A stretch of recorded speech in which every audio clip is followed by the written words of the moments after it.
Story time on the time that I survived a home invasion. Allegedly.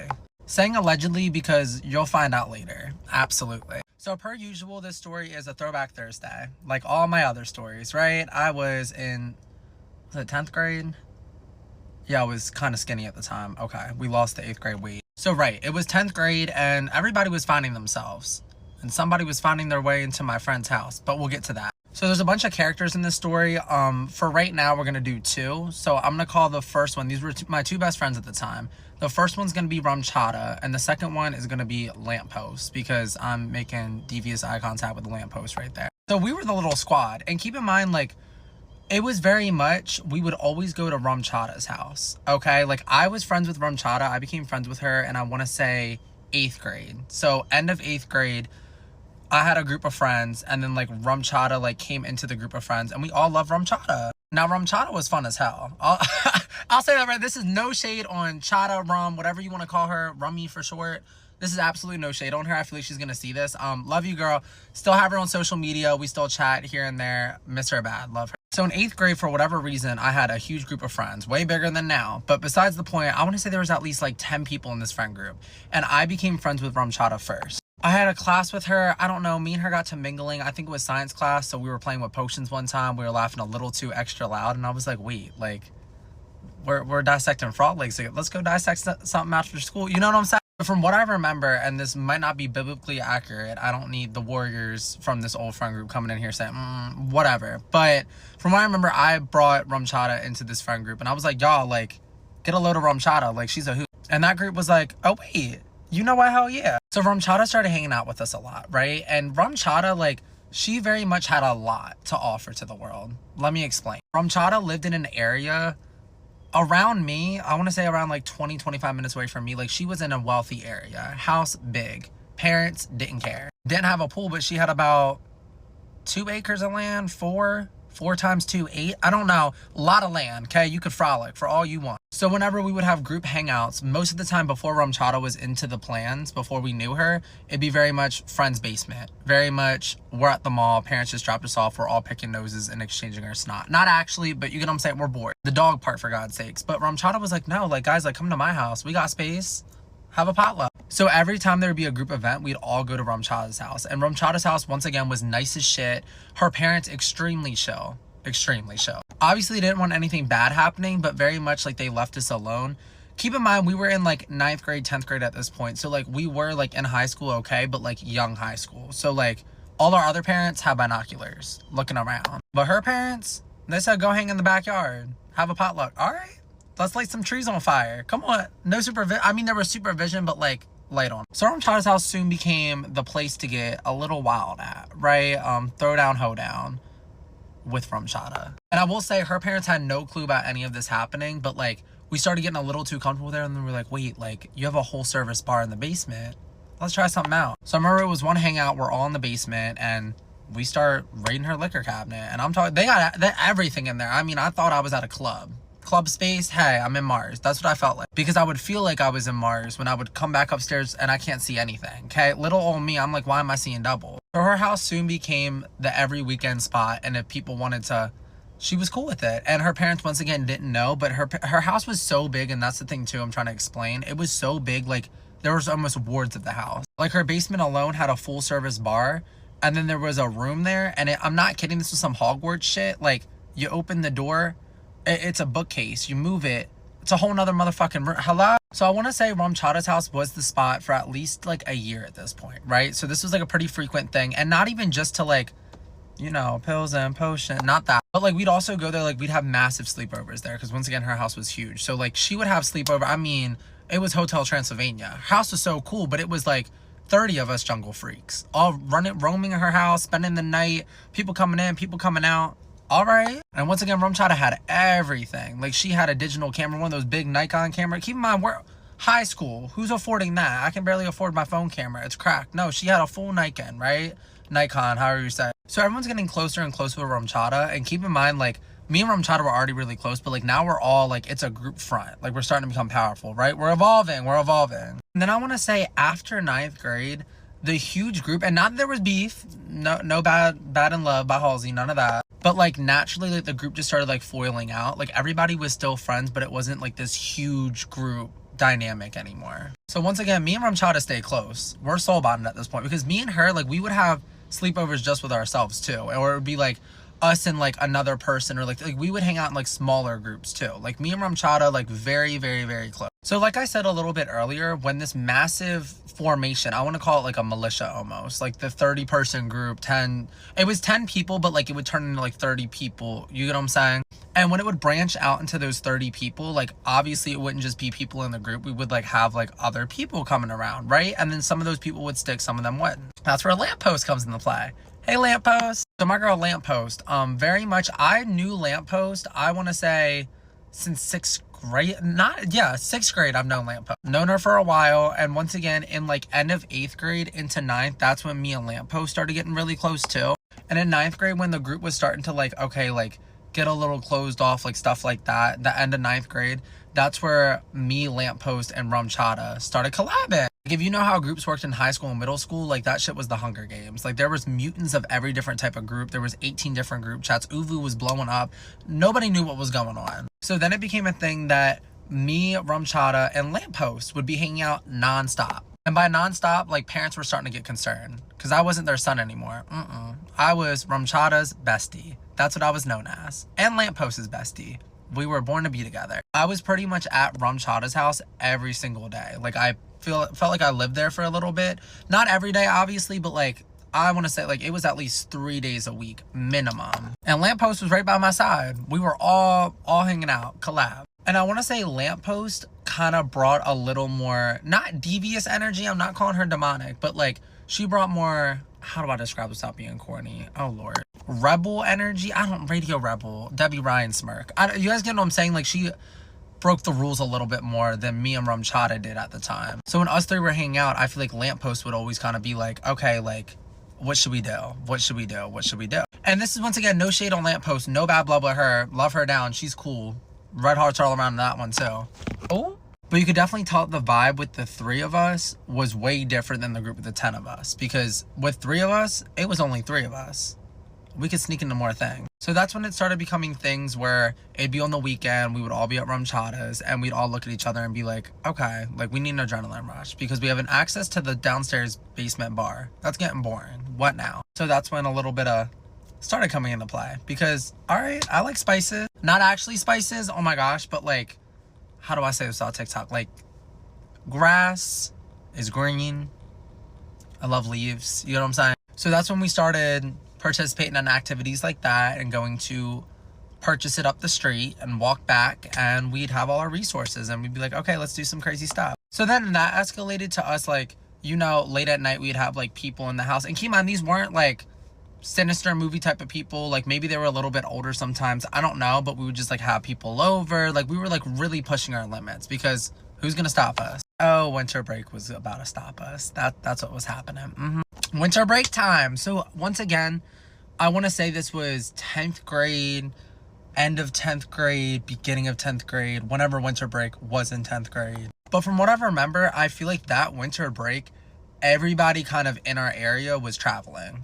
Everybody had money all of a sudden. Okay, Jay Alvarez. All right, Alexis Ryan. We're all sitting there picking our noses like, we're not going to Cancun. What now? So we're texting. It's me, once again, Ramchata, and Lamppost. We're texting our group chat, and we're like, okay, like, it looks like everybody's, like, doing something. Like, this is winter break. Like, we gotta do fucking something. Come on. Something's gotta go. You know, you hear the clicks of our phones, our little pair phones, and then suddenly we came up with a crazy idea that we've never done before. Ramchata's! Ah! I'm pumped! But this one was a little bit different, because like I said before, we were always at Ramchata's house, but this time, what Ramchata said, she was like, what about, like, you guys come for, like, literally all of winter break? Like, the whole fucking week. And, like, the most we've done before was, like, okay, like, a double sleepover on the weekend. Like, like, we're crazy. Like, we're obsessed, whatever. But, like, no, this was a week-long adventure in our house, 20 minutes away from me. Vacation. So me and Lamppost look at each other like 2 kids from a broken home, and we're like, yeah, we'll take shelter at our house. Hell yeah. So I'll never forget, like, I dead-ass packed a suitcase.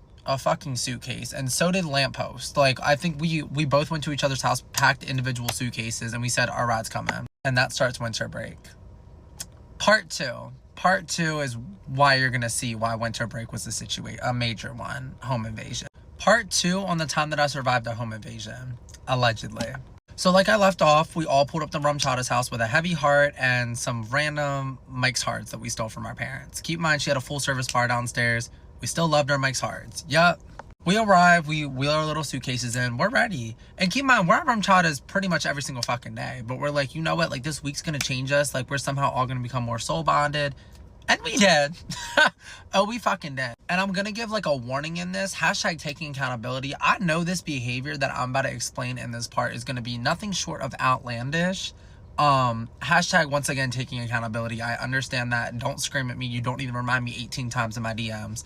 I get it. Don't condone any of this behavior. This was my experience. I play too many games. I was a bad pipsqueak. So we get settled in Rumchada's house and we're like, okay, what now? Like you can almost hear us like blinking. Like it's like a crusty blink, you know? Like we're like, okay, like we're here. We're here all the time. A week of fun. So I want to say the first day started off like the most normal. Like we got there and we were like, you know what? Like let's watch some like Mr. Nightmare. Do y'all know Mr. Nightmare? You know, on YouTube, the little creepy crawly shit you don't want to hear in the dark. Yeah, that's what we were watching. So we're watching Mr. Nightmare. Then it gets to that point in the hangout and we're all talking about like if we'll ever find love, and we're all like looking at each other and giving side hugs and calling each other beautiful. Very weird shit. Then you blink and we're playing patty cake and we're laughing. Like just shit like that at a sleepover. That's day 1. Day 2 comes around. And once again, this was in 10th grade. So like every day I don't have like the most details. It was pretty much repetitive. Like we would start the day off and we'd be like, okay, like we get like breakfast. But it was very much, we didn't have a car either. So all this breakfast, all of that was being delivered. And once again, I love Rumchada down because it was always on Rumchada's tab. So admirable. But seriously, Rumchada would always be like, okay, like what do you guys want? Like I'm ordering it. Like it's on me, like this and that. And I'm like, on the parents? Damn, we're appreciated. Because back where I come from, it was nothing but pot roast and paper plates that I was chewing on. Okay, so to be at her house and randomly at 2 p.m. she's like, you want a pizza? Hell yeah, I'll have a pizza. Okay, pepperoni at that. So once again, it'd start off with us waking up and ordering a bunch of food, and then we'd eat that food, and then we would literally just emote until it would hit about 7-8 p.m. and that's where the downstairs bar saw our little stinky faces. Oh, they were fucking tired of us. Wanted posters. So we crawled downstairs to her little bar around like 8 or 9-ish. Sometimes later, it just depends when her parents were like up in their enclosures, and then we would go down to our enclosure, right? And that's the thing too. Rumchada, her parents like lived in like different wards of the house almost, I want to say. Like her dad was in the basement in a room that had the bookshelf thing. That's a whole story time. I don't know. And once again, this is no shade on their dynamic at all. Like I love Rumchada, love her so much. But like this is like crucial to the story. Her dad was like downstairs and her mom was upstairs. So like they were like, the parents were like in 2 different areas. So when we crawl downstairs to the little, you know, downstairs cellar, had to tiptoe, right? It was Looney Tune. And we tiptoe and make her. And once again, like when I say bar, like this was like a bar that you go to like, not Miami, but like, you know what I'm saying? Like an actual full service bar. Like they had pretty much everything, mixers, all this shit. But you have to understand, baby, we're fresh in 10th grade. I'm used to scrap metal 4 Locos. I don't need much. Just got to make sure I'm seeing double. So the reason why I call Rumchada is because whenever we were at her house, our go-to bottle would be that stinky little bottle of Rumchada. And that bottle, like, once again, I think she had like 8 bottles fit, and each of them were like XL size, like double XL, huge as fuck. So we had our little routine. We would tiptoe downstairs, quiet as hell. And I think sometimes like we would like, you know, sneak one of the bottles and we'd go upstairs, or we would like quickly go downstairs and like, and then go back upstairs until we needed more, right? We needed our thirst satisfied. So I want to say we do that for 4 days straight. We're in 10th grade. Why am I feeling a hangover? What the fuck is going on? And granted, this is a week-long adventure of all of us. The backyardigans. Let's lock in, y'all. And also during this period too, like throughout the days, like we're doing stuff like our parents are dropping off like the mall, or like we're going out to like dinners, or like walking around outside in the snow and taking pictures with her, like random shit. And then it's day 4. I feel like I'm at Lollapalooza at this point, right? So the day starts, we all wake up and we're like, okay, like day 5, we're here for a whole week. What now? And I don't know which one of our little devious, sick-minded individual selves thought of this idea, but one of us looked at the other out of all 3 of us and they were like, wait, like, what if we day drink? Granted, we've been doing this every night. Oh, I'm so tired. But once again, I don't know where I got the strength endurance at age, I don't even know how old I was, but I was in 10th grade. We can do the math. I'm not going on Yahoo right now. It's going to disturb my peace. But like, once again, when I was in 10th grade, I had way more stamina without, and that's with everybody. Like when you're drinking very young, somehow your body is cooling. Now I'm 22. When I drink, I feel like a cooling agent. I'm about to perish. So we're like, yeah, we should day drink right now. Keep in mind, we did it the night prior. We went insane the night prior. Let's do it again. So I want to say at this point, it's like 12 p.m. Like insane timing here, right? And we're not going to brunch in the city. Like this is brunch in her bedroom, okay? No pancakes, just rum chata. So we look around and her dad, I think it was like day 2 or day 3. I want to say day 3. He left for a trip, a business trip. So it was just her mom there, which her mom was like all the way upstairs. Like that's where her room was. And she kind of just chill up there, whatever. Or she'd like go on errands. So we're like, okay, the main event that was in the basement, no longer there. Let's go turn up. So we look both ways. You know, we're crossing the road, crawl downstairs, start it. And I remember this time it wasn't just rum chata. Like we were starting to mix like weird potions. Like we were losing our mind, right? This was age 4. Age 4, holy shit, rumors are no fun. Day 4, this was day 4. So we like, our minds are altered. Like all we know is like rum chata, laughter, Mr. Nightmare, police body cam videos, and Nikon cameras. Like very confusing. I swear I'm hearing like la la la la in my ear. I don't know what's happening. So we start mixing like weird shit. Like I somehow have a cup with like rum chata, Smirnoff, whiskey, and I like put an apple core in it. Like none of it makes sense, but like I'm smiling, I'm putting it on my Snapchat and sending it to my streaks. Like I'm older than you guys. Like I'm not. So we're mixing a bunch of stuff and we're like slamming shots like at 12 because we're like, this is somehow gonna make the day like so much more fun. Like we're gonna get into something weird. It's gonna be so much fun. And 20 minutes into us making these weird little witch cauldrons, I remember we hear a peep from her mom. Oh no. So we hear the basement door kind of creak open and she says, like, she's like rum chata, like the name of the bestie's house, you know what I'm saying? And you would have thought that we were like poodles, like our ears like flap down and we're like, okay, like we're mid, I have apple cores in my hand, none of it's making sense. We're taking funky pictures, I'm taking my sunglasses off, we're starting to screw everything back on quickly. And she's like, yeah, like I just want to let you guys know, like me and I need a name, there's another character, me and Brick, we'll call him Brick for right now. Now Brick was, I was about to call her Skylander, oh my gosh.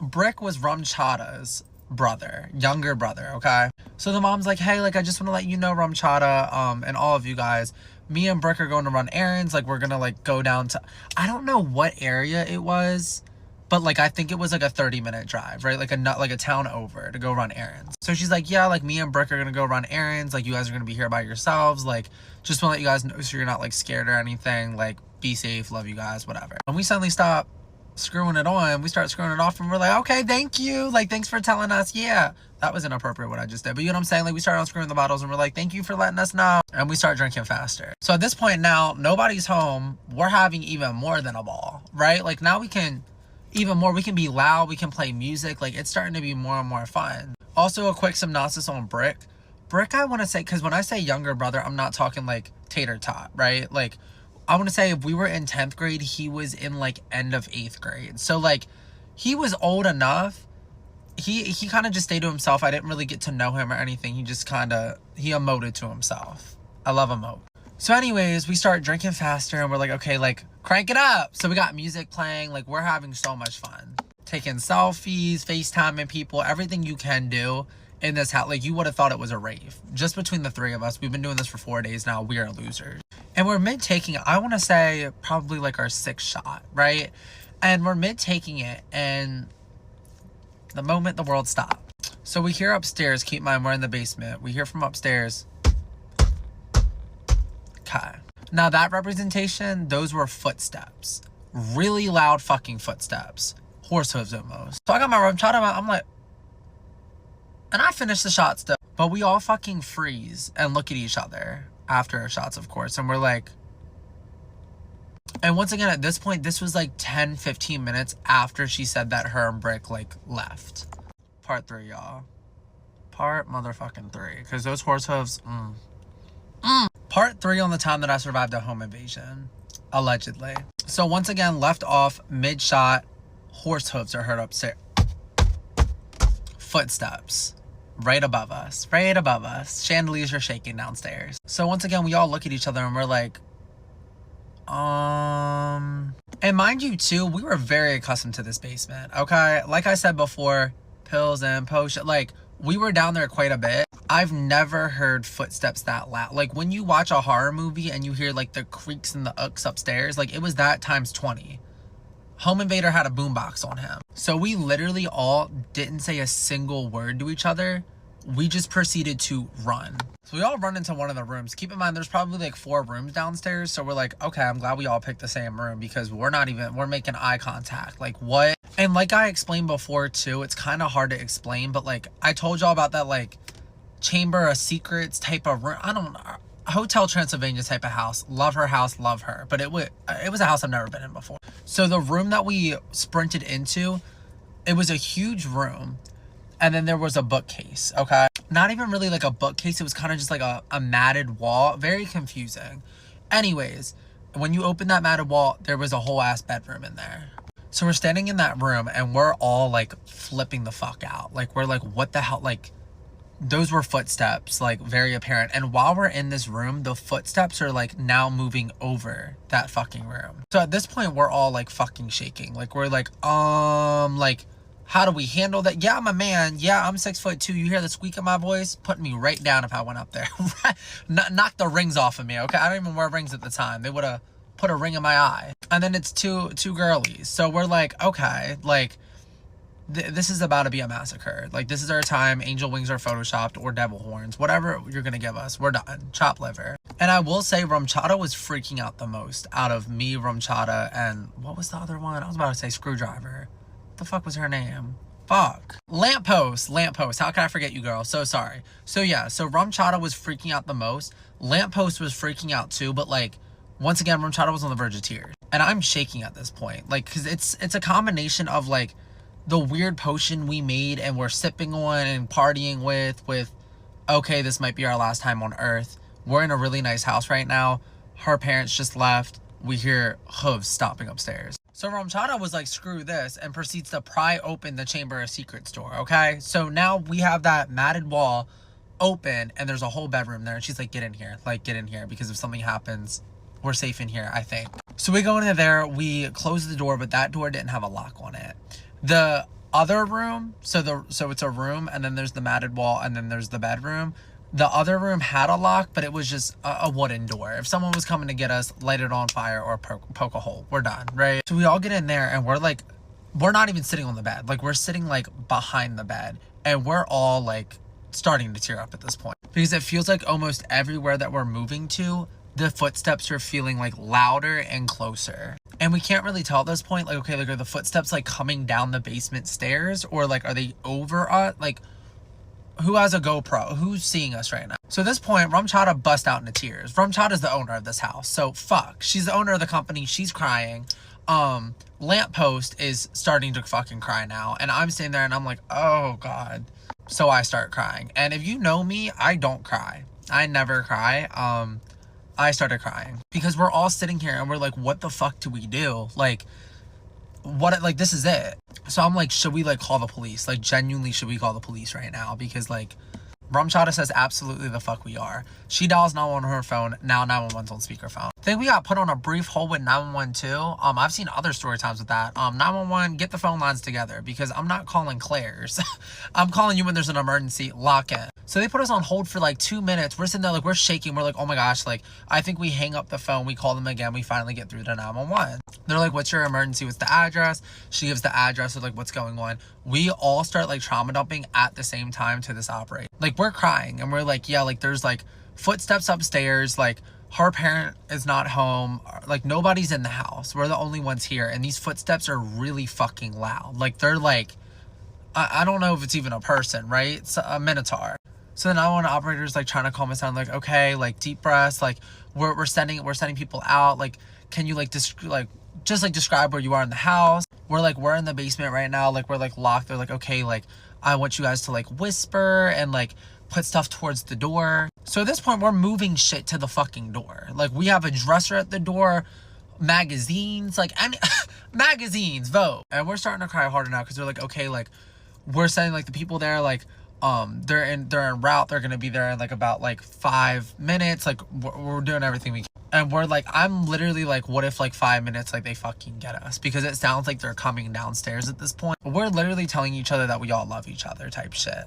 Very insane. So the operator talks to us. They're still like, okay, like I don't want you guys to move right now. Like I need you guys to just like be as quiet as possible. Like they're doing like the shit that 911 is supposed to do, like distract your mind. So they're asking us like, I don't know, like what we look like type shit. I don't know, like is our body tea? I don't know. And obviously in that moment you're getting irritated. Like they're like, okay, like what are you guys wearing right now? So like we know you guys are, and like we're getting pit, but it's all like shit that they need to know, number one, and number two, they're trying to like ease it. So the 5 minutes elapse, 5-6 minutes, and finally they're like, okay, like the patrol, like everyone's there, can you come upstairs and let us into the house? And that works us up more because we're like, okay, like we're hearing the fucking footsteps above us, which means they're on the main level floor where the front door is. And we're like, what if he's up there, like this and that? And they're like, no, like we, like the operators, like we understand, like if you like don't want to, like you don't feel safe to come up, but like we need to let you know, if you don't come upstairs, we're going to have to kick the door down. Like that's what we're gonna have to do. I've never seen Rum Chata lock in so fucking fast in her life. Rum Chata said my parents would fucking kill me if they kicked the door down. They can't do that. I mean, a lamppost are like, but our lives over a door?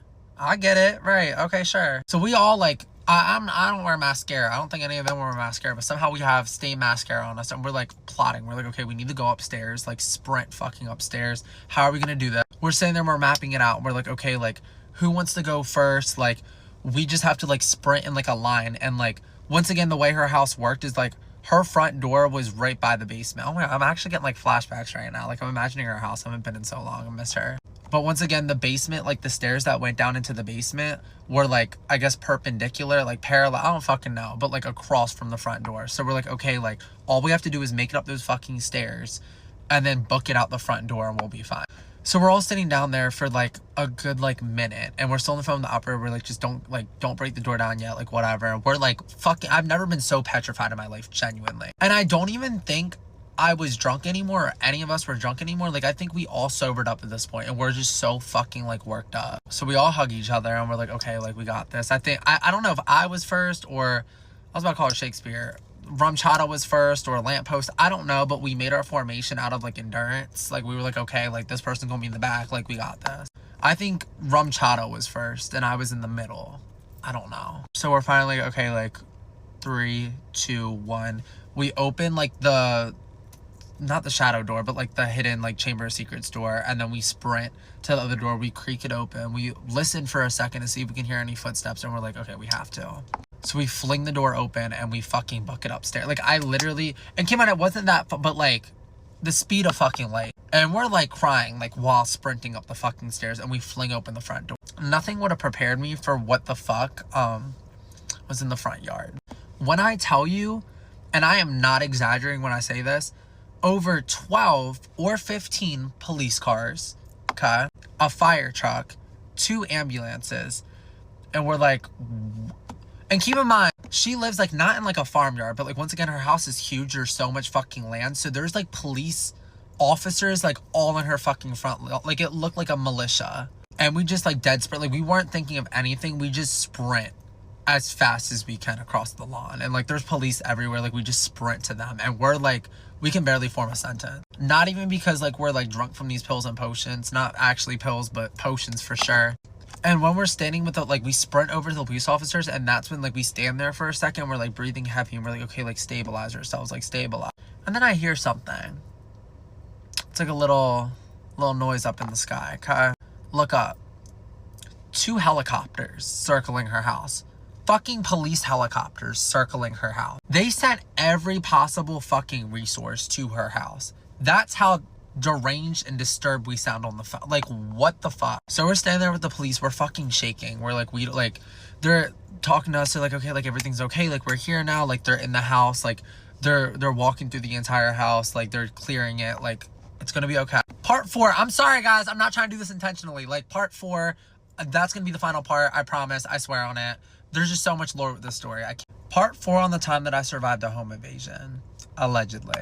So once again, we're on the lawn and we're like theatrical tears. I mean, this is the Seussical play. On the ground, crying, look up, helicopters are staring at us, spinning around. like a battleground. And all we see at this point, like when we look up at the house, like it's just like filled with like police. Like you can see, because once again the windows aren't open, but like you can see like in the window, and you just see like police like all like walking throughout the house, stomping around. I don't know. And I mean, you would have thought this was a corny Netflix original. We just survived the perpetrator. Like we're all hugging each other, like group hugging, like saying how much we love each other. Like the cops are like, you guys are safe now, the whole 9 yards. And I want to give it like a minute, 60 seconds. And one of the cops kind of peeks his head through the door, the front door, and says, do you guys know a brick? Do you guys know a brick? A brick. A brick. Bromchada's motherfucking brother. And before we could even fucking respond, there goes Brick getting walked out of the house in a fucking towel. Oh God. Oh, a shower, bro. 8th grade fucking Brick being escorted out of a fucking house with a goddamn shower towel on. I mean, what the fuck? And we don't even fucking look at each other. Like, we're all just staring at like, and there's like 4 cops walking him out. I don't even think he has slippers on. Bare toesies. And he looks, God bless his heart, he's just not even terrified, because you would have to know Brick, like, just to know his emotes, but, like, he didn't even look fucking scared. Like, he just looked confused and annoyed. Like, confused and fucking annoyed. And he's just, like, looking at us like the dumbest fucking 3 people in play. Like, he's like, what the fuck? And that's when the cops proceed to walk up to us, and they're like, so, we didn't find any perpetrators in the house, but we did find him in the bathtub. What's going on? And once again, this was one big SNL skit, because while he's being walked out, who pulls into the driveway? Bromchada's mom in the minivan. So she pulls in when there's police fucking everywhere, and she's like what the fuck? Like, what is going on? Because she's obviously like scared, because she's like. Also, I would like to mention too, before we did call 911, I'm 90% sure we did call Bromchada's mom first, but Bromchada's mom did not answer. And we gave her 10 seconds to respond, and she didn't. So we took into our own pause to go call 911. So she's like, what the fuck? Like, what happened? What happened? Like, is everybody okay? Whatever. And then the police are like, so there's no perpetrator. Yeah. And that's when we're just profuse. Like, now we feel like we're about to get arrested for a false report, because the amount of fucking resources, like, I've never seen that much police presence. I've never in my life. And I didn't even think they did that much police presence for home invasions. I don't know if it was because it was a nice neighborhood and like it was 3 younger kids. Like, I don't know. But like helicopters, I've never in my life. We were the bling ring, Paris Hilton's house. I was so confused. So we look at these officers and our tone switches fucking quick. And we're like, oh my God. Like, it's almost like we were relieved. Like, we started giggling a little bit, but not even because it was funny. We were just like, okay. Like, we fully were expecting somebody to be dragged out of the house at any moment. A homeless person, right? We didn't know. And we're like, oh my gosh, like, I'm so sorry. Once again, like, Bromchada's mom, like, we're talking to the police, and we're like, Bromchada's mom, like, left. She said she was bringing Brick with her. Like, we were on the basement. We started hearing these loud fucking footsteps. And honestly, the police weren't even mad at us, which kind of appalled me. Like, they took it like a champ. They basically told all 3 of us, they were like, no, like, it's okay. Like, you guys did, like, the right thing. You guys were scared. Like, that was good that you called us. Like, you guys are fine. Like, a little annoyed, but, like, they understood we were worked up. Now, while this whole ordeal's going on, we still have, I don't know what I called Bromchada's brother, but we're just gonna call him Bromchada's brother. He's standing there. Brick. With a towel. Nothing but a fucking towel on. And all that he has to say, he's like, can I go back inside, like, to change? Like, I'm naked. Police say, go back inside, Brick. We're sorry about that. Oh, Bromchada's mom never let that shit go. Never let it go. And she wasn't even really mad at us either. Like, it was just a whole ridiculous ordeal. Like, she was just very much like, it was 10 minutes after I left. Like, it was just such a miscommunication. Because once again, Bromchada didn't have any of their locations. Bromchada's mom was like, listen, like, I'm taking Brick with me. We're going on errands, whatever. She never came back and said that Brick was staying. So it was just a big miscommunication. And Bromchada's mom, like, almost felt bad for us too. Like, she was like, I'm sorry, like, apologizing to me and Lamppost. Like, I'm sorry, like, I didn't tell you guys, like, I didn't know you guys were that scared, like, blah, blah, blah, like, I'm really sorry. So then it's just extremely humbling. Like, you see the ambulance pull off, the helicopters immediately start propelling. the other way, not in our area anymore, probably going to Europe, somewhere more fun. I don't fucking know. Somewhere that actually needs their help, not 3 deranged individuals. And we go back into the house, and the silence was never so loud. Oh, it was loud as fuck. Safe to say, I think we all went upstairs, turned the lights on. And keep in mind, this was 3 p.m. 4. Went upstairs, turned the lights off, blinds down, just went to sleep. I don't even think we all conversed about it. Like, we're done. Embarrassed. Woke up the next morning, walked downstairs. Who's down there? Brick eating a granola bar. And we're all fucking like apologizing to Brick, but we're also like, what the fuck happened when the cops like came inside? Like, Brick proceeds to tell us that so it was him obviously walking the entire time. He just never went on the errand run. And apparently he went to go take a bubble bath, and that's to when he heard a door open, the front door slam open, saying, police, like, if you're in here, like, fucking show yourself. Now, once again, he heard it, but he had headphones on too. So he was very much like watching a show, whatever. I guess he got confused. He didn't know it was from the show or like what was going on. He ignored it. To which they start clearing the entire fucking house, opening doors, sniffing around, whatever. They finally get upstairs and they see the bathroom doors locked. So I'm pretty sure they start banging on the fucking bathroom door. And they're like, if you don't open up, we're going to break this door down. To which little old Brick says, I'm sorry, like I'm in the bath right now. Like I'm getting on a towel. Which the police were probably like, what the fuck kind of home invade? Like, broke into the house to get a scrub-a-dub, I guess. I don't know. To which he opens the door, and I guess he was so startled. I feel so fucking bad to this day, but he was so startled. Like, he just had a towel on because he didn't want the door to be fucking broken down and everything out. And the police were like, oh, like this is a kid. Like, he probably knows them. To which then they walked him outside and everything ensued. So yeah, safe to say after that, I think the next morning, me and my friend Lamppost left. We left to go home. Let's go stabilize ourselves. And that story has never left my mind since, because that was probably one of the most ridiculous fucking encounters I've had with 911. Not my first and not my last, but I've never seen so much police resources used and then they weren't used correctly. But once again, like, it wasn't an intentional. Very confusing. But that's something that's never left my mind. And to this day, I don't think my parents know about this story. A lot of my friends didn't even know. It just came to mind randomly one time, and I told my other group of friends. Lore is very fucking weird. And also, safe to say, I don't think we drank again in that group for about a month. And that was a long time for us. You know how we got down at rum chatas with the rum chata. But we took a break because I think we all came to the conclusion, that probably stemmed partially from our happy hour we had at 12 p.m. and we need to cool it. Insanity. And I also want to end this with, this is absolutely no shade on Rum Chata and Lamppost at all through this story. Love both of them. Haven't really talked to them recently, but once again, love them and they know that. All good. No bad blood. I don't know why bad blood would even come from this story. It was us against Brick, apparently. Unconsensually, because Brick didn't even want to beef. I don't know. Brick almost got hit in the head with a brick by the police. I don't know. But stay tuned for another story. Can tell you right now, this shit does not end. Not end, my lore. Hi everybody, my name's Dylan and this is me before my shift. By shift, I mean a shift at the bar that I don't work at, but you would have thought I worked there because I'm there so fucking much. Now, I know you're probably thinking right now, number one, a shift to the bar, baby, it's Saturday during the day. Isn't that, a nighttime type of thing? Twilight. When the sun sets, you start setting up into the bar. This one's a little bit different today. Now, if you're new here, I'm allegedly from the M word, right? Not Montana, not, Maryland Monroe, but Maryland. Hold the Monroe, right? I'm from Maryland, and if you don't know, East Coast being hit with a blizzard, okay? Abominable snowman. That's what's happening here. Very excited. That's supposed to allegedly hit tonight, I think around 8, 9, 10. I don't even fucking know. I know when the sun sets, that's when the snow's supposed to hit, and then we're locked in the house, and, we're starving and shit. Power grids are being shut off. People are looting the grocery stores. I don't even fucking know at this point.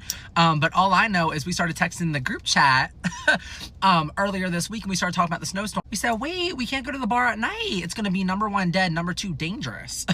And dangerous never really scared us, but like, okay, the bar's going to be dead. What are we going to do? And we came up with this cute little idea. Oh, let's go to the bar during the day. Let's go to brunch. Bottomless.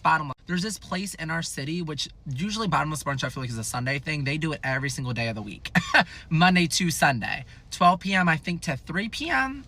Now, last time I went to brunch with this group, we went to this place and I was doing really good for the first hour. And then my mind started warping and I was like, wait, it's $30 for bottomless? Let me get 30 fucking drinks. Next thing you know, there's pictures of me. It almost looked like TMZ, and I was Lana Del Rey by the Chesapeake Bay.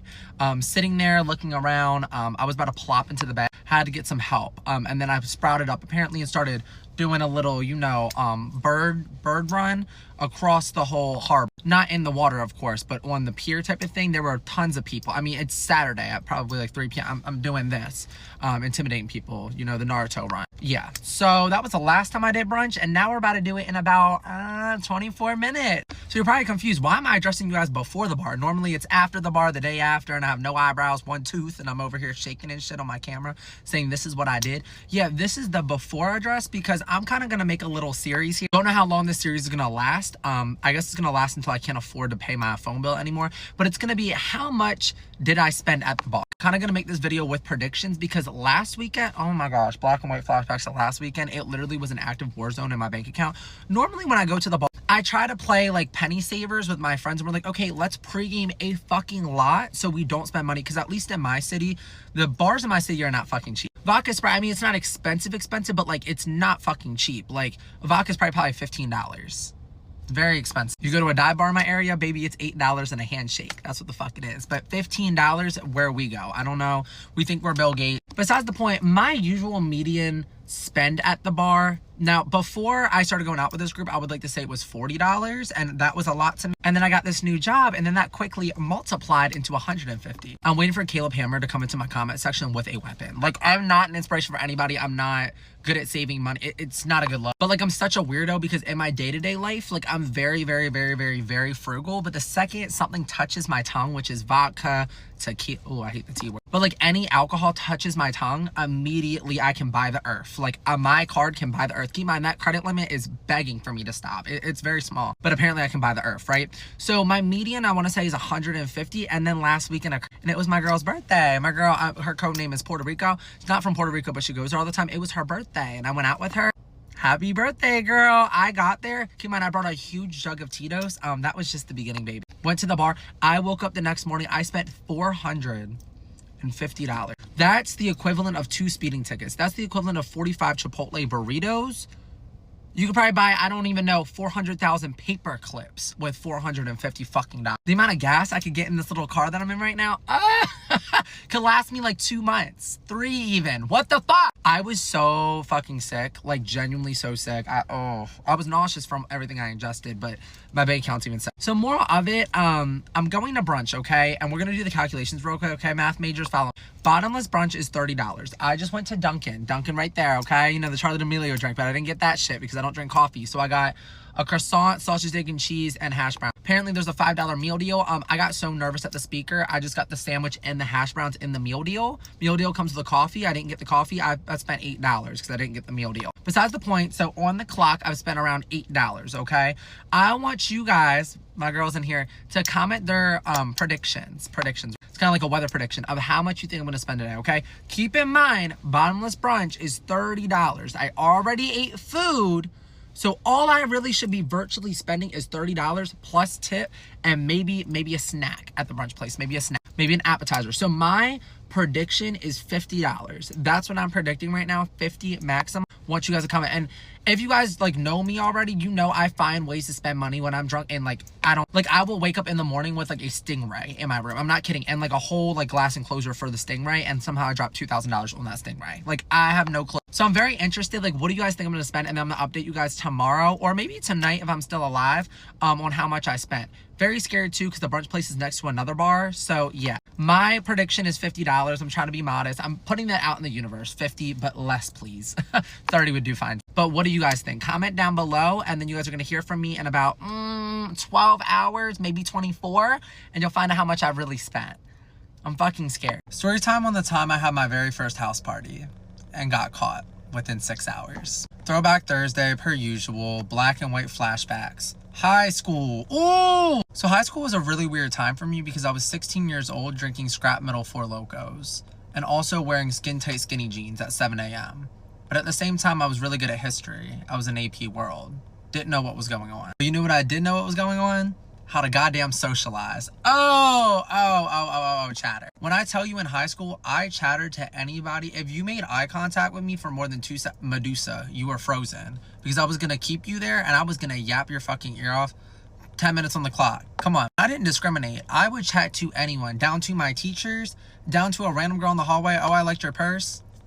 Pull over to the lockers. Let's talk about it. And class didn't stop me either. All these teachers hated me. Yet I would talk to the teachers, yet they hated me because of my same thing that they love me for, the chatter, right? So in class, here I go, I like your pencils. I'm getting to know your pencils. Where'd you get them from?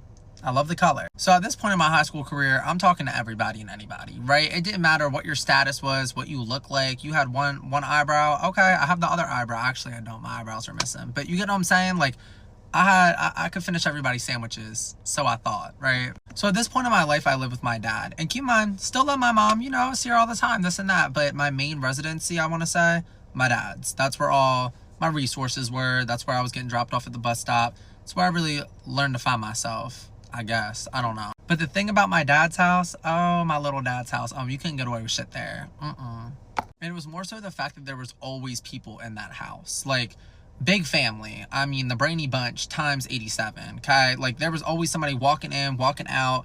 At this point, I would walk downstairs to eat dinner. Why am I seeing 4 random people in the living room? High fives all around, I suppose. So if I wanted to have, like, a big event at the house, it was really hard with everybody's schedule. Because it's like, okay, like, when's there not going to be that many people at the house? Like, when am I able to have a hoedown, throwdown? How am I going to get away with what I want to do? And it was summer.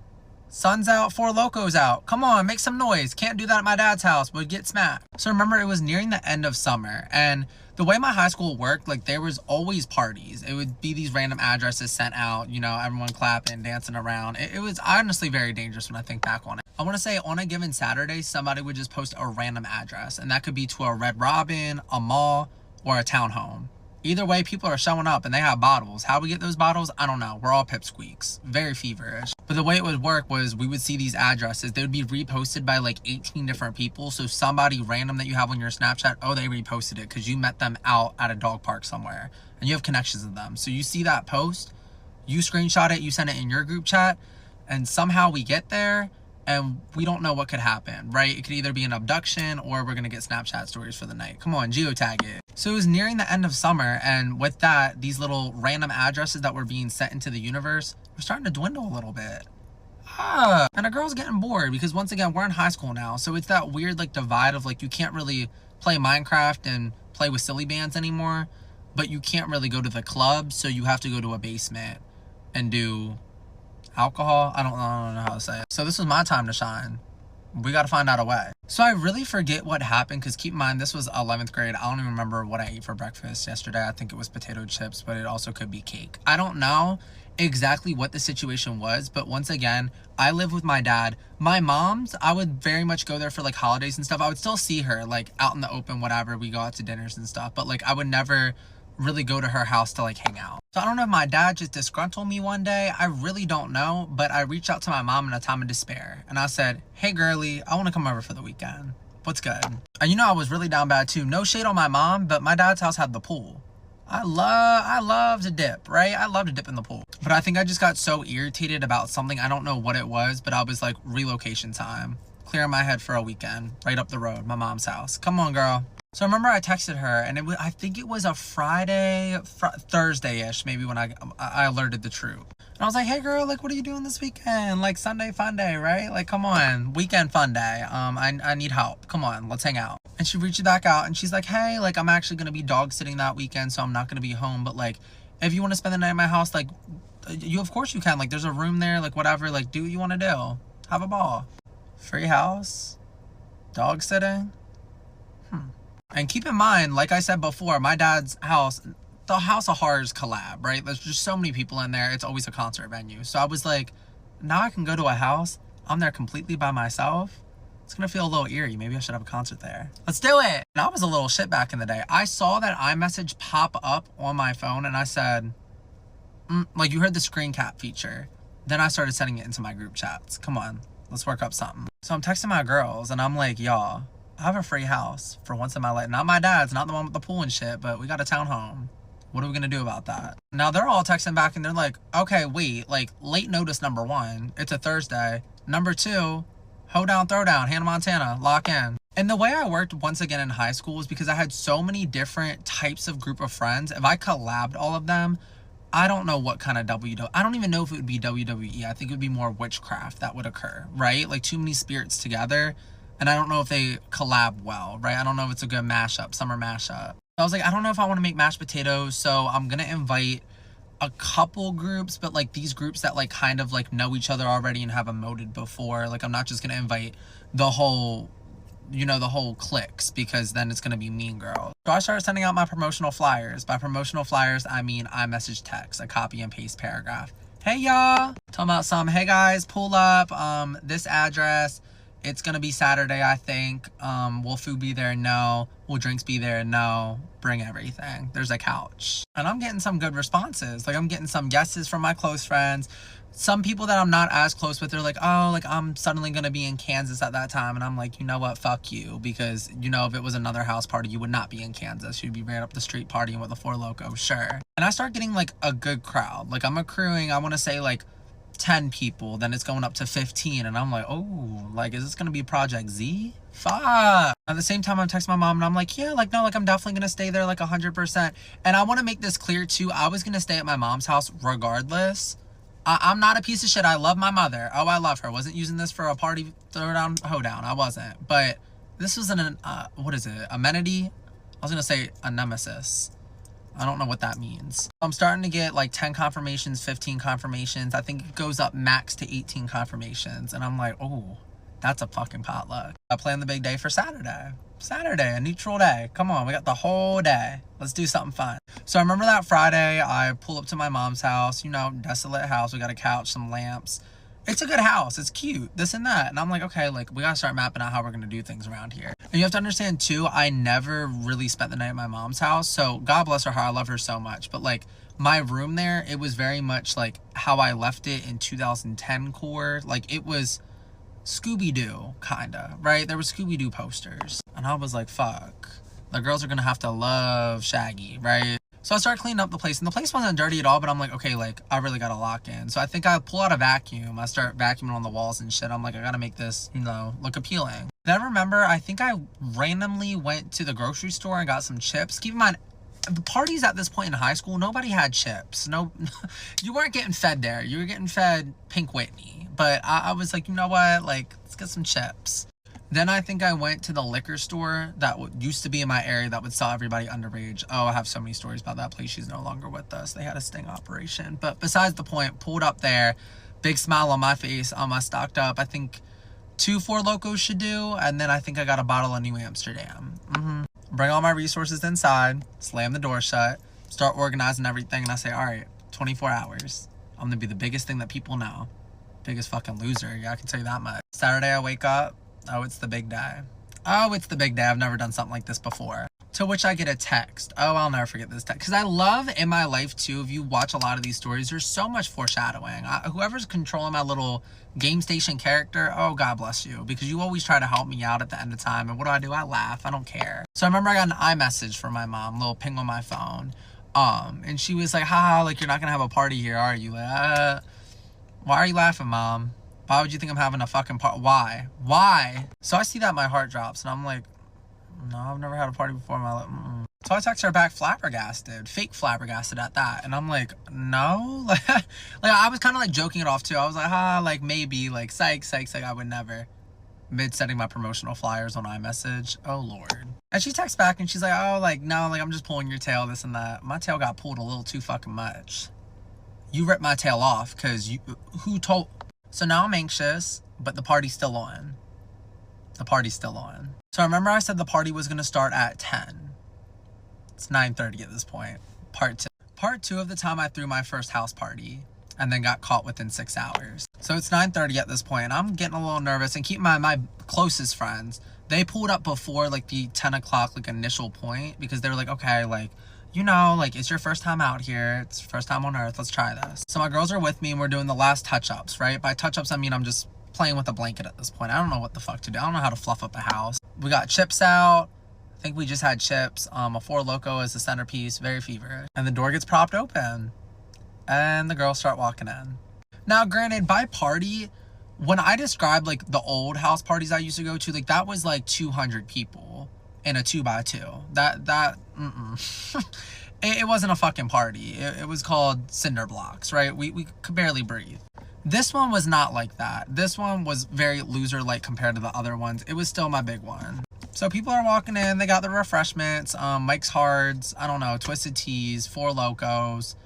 Buzzballs weren't a thing at the point, but if Buzzballs were around at that time, there probably would have been 18 Buzzballs floating around, right? $2 off-brand alcohol that our pipsqueak asses could afford was all floating around my house. I hooked up my TV to my Spotify. That's all I need. I had no speaker, but we had Spotify blasting Chainsmokers. Come on, guys. We're in a movie. And from what I remember, one of my friends also brought pizza too. Like, it was a little like Chuck E. Cheese collab, low-key. Like, we were pipsqueaks, but we had pizza and alcohol, okay? And we're vibing. Keep in mind, at this point, it hits 10, then it hits 11, then it hits 12. And at 12 o'clock, because keep in mind, there was I want to say at its peak, there was like 15 people. This was very much a relaxed, like social, I don't know. It was a collab, but it was fun. Like, it was fun while it lasted. And at this point, I wasn't drunk, but like, I definitely was pretty tipsy. Definitely pretty tipsy. And at this point, like, because it wasn't a party, it was more of like a hangout, like, people are starting to disperse. And we're starting to say our goodbyes, this and that. I'm saying bye to the girlies. It was a good, you know, we got our pictures on Snapchat. And I remember when I was tipsy, I was okay, like, I need to block my mom on Snapchat. Because something about my mom, God bless her heart, she's a social media warrior. A hyena, if you want to call it. Worse than me. She'll peep shit quicker than you even fucking post it. She has access to my memories, apparently. But I remember, like, I was, like, so, like, scared. Like, I was like, guys, like, if you're posting stuff, like, just run it by me. Keep in mind, like, this wasn't even a goddamn party, but, like, we're taking mirror pictures like we're at one. You know how it is in high school. Like, if you're hanging out outside of school, you gotta document that every which way. So I'm going around, taking people's phones, making sure somehow they don't have my mom on anything. I'm like, okay, like, we're all good, this and that.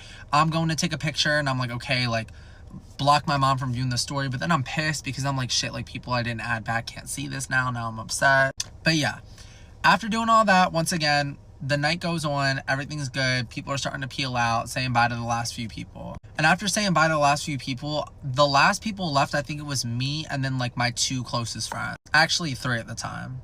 I think it was 3 closest friends. Not that it fucking mattered. And not that there was a lot of people, but it accumulated a good amount of trash, if that makes sense. Because I'm pretty sure we got, like, pizza, Mike's Hard bottles, Four Locos, you know, gotta clean up. And I'm tipsy at this point. I'm like, okay, like, my mom comes home, like, this is a Saturday night. Technically, it's about to hit 1 a.m. Well, just hit 12, actually. So, it's Sunday. And my mom's coming home Sunday morning. Don't know what fucking time. If I asked that, I felt like that would have been suspicious. So, I'm like, okay, she's coming home sometime Sunday. Oh, okay. So, I'm not thinking anything of it. So, cute as can be. Cute as can be. And I'm like, okay, like, I need to clean up the trash, but I don't stay here. Like, I don't stay at my mom's house usually, right? So, I don't know where the trash bags are. I have no clue. So I graciously and fearlessly text my mom, tipsy. And I said, hey, Mom. Keep in mind, this text is being sent at 12:30 a.m. And I said, hey, Mom, I was just wondering where the trash bags were. I can't find them anywhere. I'm trying to take out the trash. Type out that text, hit send, smile, continue talking to my friend. Get a text back instantly. And thinking back on this is really killing me because I was just so delusional and confused. She texts back, LOL. That's the only message I got. And I was like, am I Kevin Hart? Comedy show? What's going on? And I remember, like, I question marked the LOL because I was like, okay, like, she's gonna, like, text back, like, whatever. But that was it. And I was like, what is she, like, what is she laughing at? I'm confused. And I texted her back and I was like, yeah, like, I'm just, like, trying to find the trash bags. Like, I'm trying to, like, take out the trash. Like, the trash is, like, kind of, like, overflowing right now. Like, to which she responds, oh, so you're having a fucking party. And I say, why would you think that? Why would you ever think? I'm trying to take out the trash at 1 in the morning. Come on. I'm a night walker. Come on. To which she texts back where the trash bags are. She's like, okay, like, they're in the closet, like, this and that. Then another text and says, by the way, I know you're having a fucking party because I have cameras in my house and I can see everything right now. And I don't know where I got this sense of, like, strength from. Oh, I'm gonna fight back and gaslight. So I text back and I'm like, what are you talking about? You can check the cameras right now. There's nobody in the house. As I'm texting that, my 3 comrades are right next to me. There are people in the fucking house. And there was people pretty much for 4 to 5 hours all throughout the house. To which she texts back and she's like, no, I'm looking at it right now. Like, I know you had people in the house, like this, that, and I'm like, I'm gonna die with this. Unless I see proof, come on. So I text her back and I'm like, all right, send me screenshots, send me proof. Let me see those little stinky cameras. Now, while I'm texting that, my fingers are shaking a little bit. Oh, they are, because I'm a liar, liar, pants on fire. Pinocchio. Nose is all the way down the fucking street on the highway. And also while I'm texting, I'm starting to go through the fucking house and I'm like, where are these cameras? Since when does she have cameras in her goddamn house? I'm so confused. My homegirl has a broken doorknob, but she has a camera in her house. Oh, okay. Shit. Where is it? And I'm tipsy at this point, so I'm opening pillowcases. I'm looking in the walls and shit. I'm so confused. I'm analyzing the fridge. Like, okay, is this a smart fridge somehow? Very confused. And that's when she stops texting me back. And I'm like, starting to get more and more nervous because I'm like, what the fuck did she see on that camera system? Like, I low-key forgot what we even did tonight at this point. I know there was pizza involved. I know there was alcohol. I'm starting to get more and more tipsy right now. My friends are confused too. I'm confused. So I'm so freaked out. And I'm like, okay, like, besties, like, you gotta go. Like, disperse. Ninja Turtles, we're done. We're not mutants anymore. Get out. They leave. I hurry. I take up the trash. I put it in the backyard from what I remember. Because I was like, okay, I'm going to put it in the backyard. And then when she comes, like, not when she comes home, but in the morning, I'll take the trash out to dumpsters far, far away in my car. I'll put the trash in my car. We'll take it to the dumpster. It'll be all cool. So my friends leave. I go upstairs. Heart's beating the whole night because I'm like, okay, like, this footage is not going to be cute. She definitely has to have camera footage because how did she know I had a legend? And Loki was kind of pumped because I was like, you called it a party? I thought I was a loser, but yeah, fuck. I'm tossing and turning all night. I wake up in the morning and I completely forget about the trash bags that are in the backyard. And around that same time, Mother Bear is coming home. She comes home. So I hear the front door open. I'm in my room. I got ears. I can hear that. It's like a sound wave, kind of echoes. To the point of pushing me back into my bed because, oh, I'm not moving. Sedentary. And I just hear downstairs, I hear the fridge open, where that could be the camera. I'm not even fucking sure. I hear the microwave go off. It's just silence. I'm not hearing anything. And I'm like, huh. Stay upstairs for a little bit. And I'm like, you know what? No, like, I'm gonna fight this lie. Insanity of me. But I walk downstairs and I'm like, you know what? Like, I got this. Walk downstairs and I roleplay a little irritated. And I'm like, so you accuse me of having a party. Like, where's that footage? Because once again, I never got seen footage. Where? She continues. She's like, no, I know you had a party. Like, I have the footage. Like, you don't need to see it. Like, blah, blah, blah. You know what you did. And, like, trying to get me to fess up. And I'm like, I'm staying with my shit. Like, this is band for band at this point. And I'm like, show me the footage because I'd love to know. Like, I'd love to know because there was no party. The footage was altered. It was. That man was not real. We go back and forth for a little bit. I want to say for a good 20 minutes. And then I'm starting to get tired. I'm like, I don't feel like doing this anymore. To the point near the end of our argument, she was like, there's no cameras in the house. Like, it just sounded like you had a party because the trash question. And I was like, huh. So she lied. She lied that there was cameras in the house trying to get me to admit. And I lied because I did have people in the house. To which I finally convinced her that I didn't have a party. Until 2 days later. When there's Russell mitts, I just made up that word, in my backyard. And then I hear my mom start bloody murder screaming at me. And not to mention, see, at this point, once again, I only stayed at her house for the weekend, but I also stayed for a couple more days after that. Because I was like, wait, I kind of like this little simple life. Screaming, bloody murder. Because you want to know what those noises were? A raccoon in our backyard nibbling on the 3 trash bags of trash that I fucking had from this 18-person potluck. What? She saw all the trash and brought it in and held it up to my face and said, what the fuck is this? Is this all the trash from this weekend?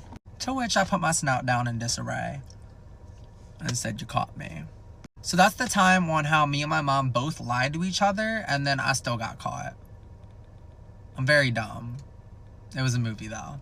If you're seeing this and you went to that 18-person party, those pictures were cute. Now we can post them. Story time on the time I almost failed a class and got suspended over an accusation. Something I didn't do for once. I'm tired of it. God, I'm tired. And you may ask, this is in high school. Why are you not over it? Why are you still thinking about that? Oh, I've never forgot. Because you want to know something? I do a lot. Oh, I do a lot. But when I get accused of something that I didn't do, it will never, tossing and turning in bed. Yeah, something happened in 6th grade. Trust and believe you will be dealt with. Age 35. Watch your back. So as I stated earlier, high school times. I was wearing skinny jeans at 7 in the morning. Showing up late all the time. I don't know who the fuck I thought I was. Nonetheless, I was there with a bag of goldfish, some pencils that I wasn't going to use for the day, and a smile. Because I was just there to socialize. That's what high school was for me. Hell yeah. So my high school career, I wouldn't even call it a career because I would have been fired. Because once again, I was way more focused on the social aspect. I was there to make experiences, bond. I wasn't there to learn about periodic table, chemistry equations. I was trying to find the chemistry between me and my classmates. Let's all become friends. So I don't want to say I was bad at high school. It's the whole bullshit of, oh, like you just didn't apply yourself. I would try to apply myself, and then if I ever tried to apply myself and I failed when I applied myself, I would never apply myself again. Like, that's how I work. But there were certain subjects that I would choose to apply myself at. Like math, I'm not doing the quadratic equations. That was just a bolt of lightning. Okay, Thor. Wasn't trying to do math, but some fucking reason, history, I love to harp on the past. So history was my shit. It was. Never found it interesting, never liked it, but it was just simple. Like I wasn't having to do X plus Y equals orange clementine. So this guy's telling me to stop. But history was just straightforward. Like, okay, this person shot a cannon at this person perished. These countries hate each other. These countries like each other. There's oil somehow. I don't know. It was a little more simpler for me. That was my niche. I don't know. That was the only class I guess I was good at. I don't know if all high schools work with this, but it was kind of like a tier system, like a hierarchy, right? Like, let's say the subject is history. So there would be standard history, okay? And if you were in standard, there was a lot going on. Like, you had to be out for half of the year to be put into standard class. Like, standard wasn't even teaching you anything. Like standard was patty cake, okay? Like there was really nothing going on there. And then everybody was normally in honors. So it would be standard, then honors history, and then there'd be AP history. Oh, AP. I think AP stands for advanced placement. I don't fucking know. I called it apples and petunias. I didn't take shit seriously. And granted, I had a broad range of friends. So I knew girls all the way down in standard, like, hey mama. And keep in mind, like a lot of the girls that I knew in standard, you know, were fighting in the hallways, banging each other's heads on lockers. And then the honors I usually was in for all my classes, right? And honors was kind of like the general public. And then AP, I had friends in AP. A scam. AP definitely was hard. It definitely, you could get college credits for it. It was some type of weird hierarchy, displacement system. You had to sell your soul to get into AP, basically. So in my high school career, baby, I was honors all around the board. And if I was getting B's and A's in honors, I was pumped. But I've noticed, once again, 9th grade, I was put in a history class. And my average in high school, like, I'm not the smartest cookie, but like I got B's, A's, and C's, right? The C's were always strays. It was math, the quadratic equations always pissed me. But history, learning about cannonballs apparently was my fantasy. The Silk Road, I guess. I don't fucking know. But every single time I would take history, I would get an A+. And it was just very natural. And I felt like powerful. Like I was like, this is what smart people, this is how they act. Like they don't have to try and they get A's. Damn! Like how? So I remember 9th grade, I was put in honors history. And once again, like with my high school at least, like the history classes, like advanced, like yeah, they had the tier system, but also like each year it was like something different. Like I don't fucking know. Like 9th grade it'd be just history, and then like 10th grade it'd be US history, and then 11th grade would be world history, 12th grade galaxy history. Like you're learning about something new every time. So I remember 9th grade, I'm the newcomer. Okay, I'm very nervous. You know, just got out of middle school. I was a tough guy. Now I'm in 9th grade. Now I'm peeing myself. And I remember history class that year, I got a, 98%? What the fuck? And by no means were my grades really, really bad in high school, but like I was not hitting 98%. If I got an A, baby, it was 90... it was 89.9, and they rounded it up because I did deal or no deal. Like I gave my teacher like a pencil and an eraser, and I said, just keep the trash. Brought my shit. Got a 98%. I said, wait, I think I found my niche. I think I understand what's going on here. 10th grade, I go into US history or whatever the fuck was going on there. Apparently I know all my states. I got a 99% in that shit. So I think it was going into 11th grade, like it was the meetings with the counselors, like before summer break and stuff. And I was talking to my counselors, and they were like, you're doing really good in history. And I was like, I've never been told I'm doing really, really good before. Like, fuck. Because once again, social hour was among us. But I guess paper, pencil, some history books, I knew my shit. I don't know. She was proud of me. I suddenly became proud of myself because keep in mind when I wasn't in school, I was drinking 4 Locos, running around fields. But you know what? I know my history. I do. And she was like, what do you feel about like AP history? Now, like that blew me, right? There was a little wind gust because AP... Okay, I know people in AP, that's not me. But once again, AP, like, once again, it was hard courses, but like, that's where like all the smarties were. Keep in mind, a lot of my friends were in AP too, so I guess I was around a good crew. I don't fucking know, but like, AP were like the bitches that fucking tried. Like, they still went out like occasionally, but like, if it was homework or going out, baby, they're doing that assignment. They are, and it's gonna be no situations with it. Their parents are beating their asses over 89%, so you will get A's only. My parents would see a C and say, yeah, like, I won't see you later. Like, come on, come eat dinner with us. Like, very proud. So I was nervous at first, but I took it with a grain of salt, and I was like, wait, like, maybe, like, I should try out the AP, because a lot of my friends are in AP. I'll feel better than some people. Like, I don't fucking know. Something new to try. And 11th grade starts. And 11th grade was my most cracked out year. I have so many stories from 11th grade. Oh gosh, it's a scroll. But we're not even going to get into that right now. Just know, 11th grade, I found myself in 18 different dimensions, okay? And it's the first day of classes. Oh, I'm so excited. I remember, like, you would get your schedule and you'd like compare your schedule with like all your friends, peers, people in the community. You would see who you had classes with. You knew who you were sitting with in class a week before school started, because if you didn't, you were a bum and you were gonna be by yourself. But something about me, I compared my schedule, but I didn't really like, just the way I work, like, I didn't process the classes. Like, I just processed the room numbers and I sent them to people, and I said, oh, you were in like room like 400.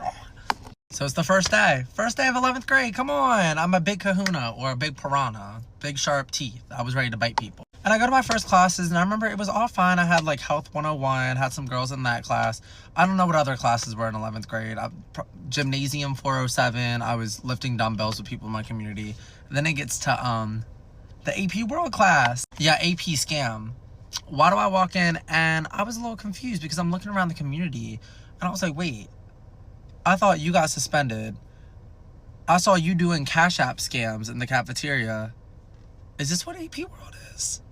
Okay, sure, yeah. So I sat down and I was like, damn, I've never had class with any of these girls before, but like, they're fun. Like, I know all your guys' lore. Like, you guys fist fight, like, all of this. Like, are you guys secretly smart? Like, okay. So we're sitting there and the teacher comes in.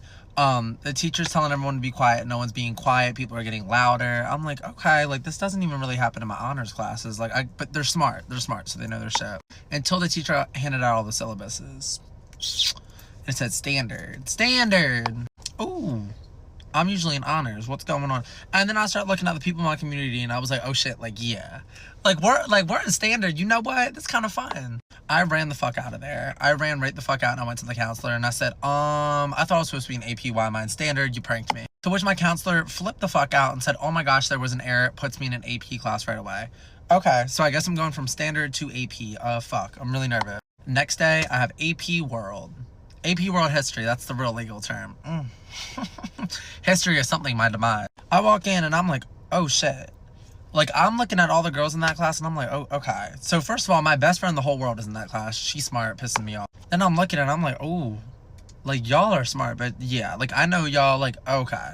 I see what's going on here. I'm seeing people I go out with. Oh, it was a ball. It was a fucking ball. But one thing about that class, AP World was not AP Easy. No, the fuck it wasn't. It was AP Difficulty 779. He briefly goes over, because I came in the second day. And keep in mind, the second day, like, I was used to my honors bullshit. Like, okay, like, the first week, like, we're just painting toenails and getting to know each other. Not in AP. I walked in the second day, they already had homework due. People are turning in their homework. I'm new. So I talked to the teacher after class. I was like, hey, like, I'm new. Like, I've never done an AP class before. He said, I can tell. I said, okay. He gives me, and I'm not kidding, it's one piece of paper, front and back. And I don't know how to describe it. There's columns on it. And it's like really small text, like question marks. And you're supposed to write 87 bullets for each answer of each question. There's 25 questions. You're writing like essays for each, like in a small, I don't know how to describe it, like small columns. A humiliation ritual. Okay.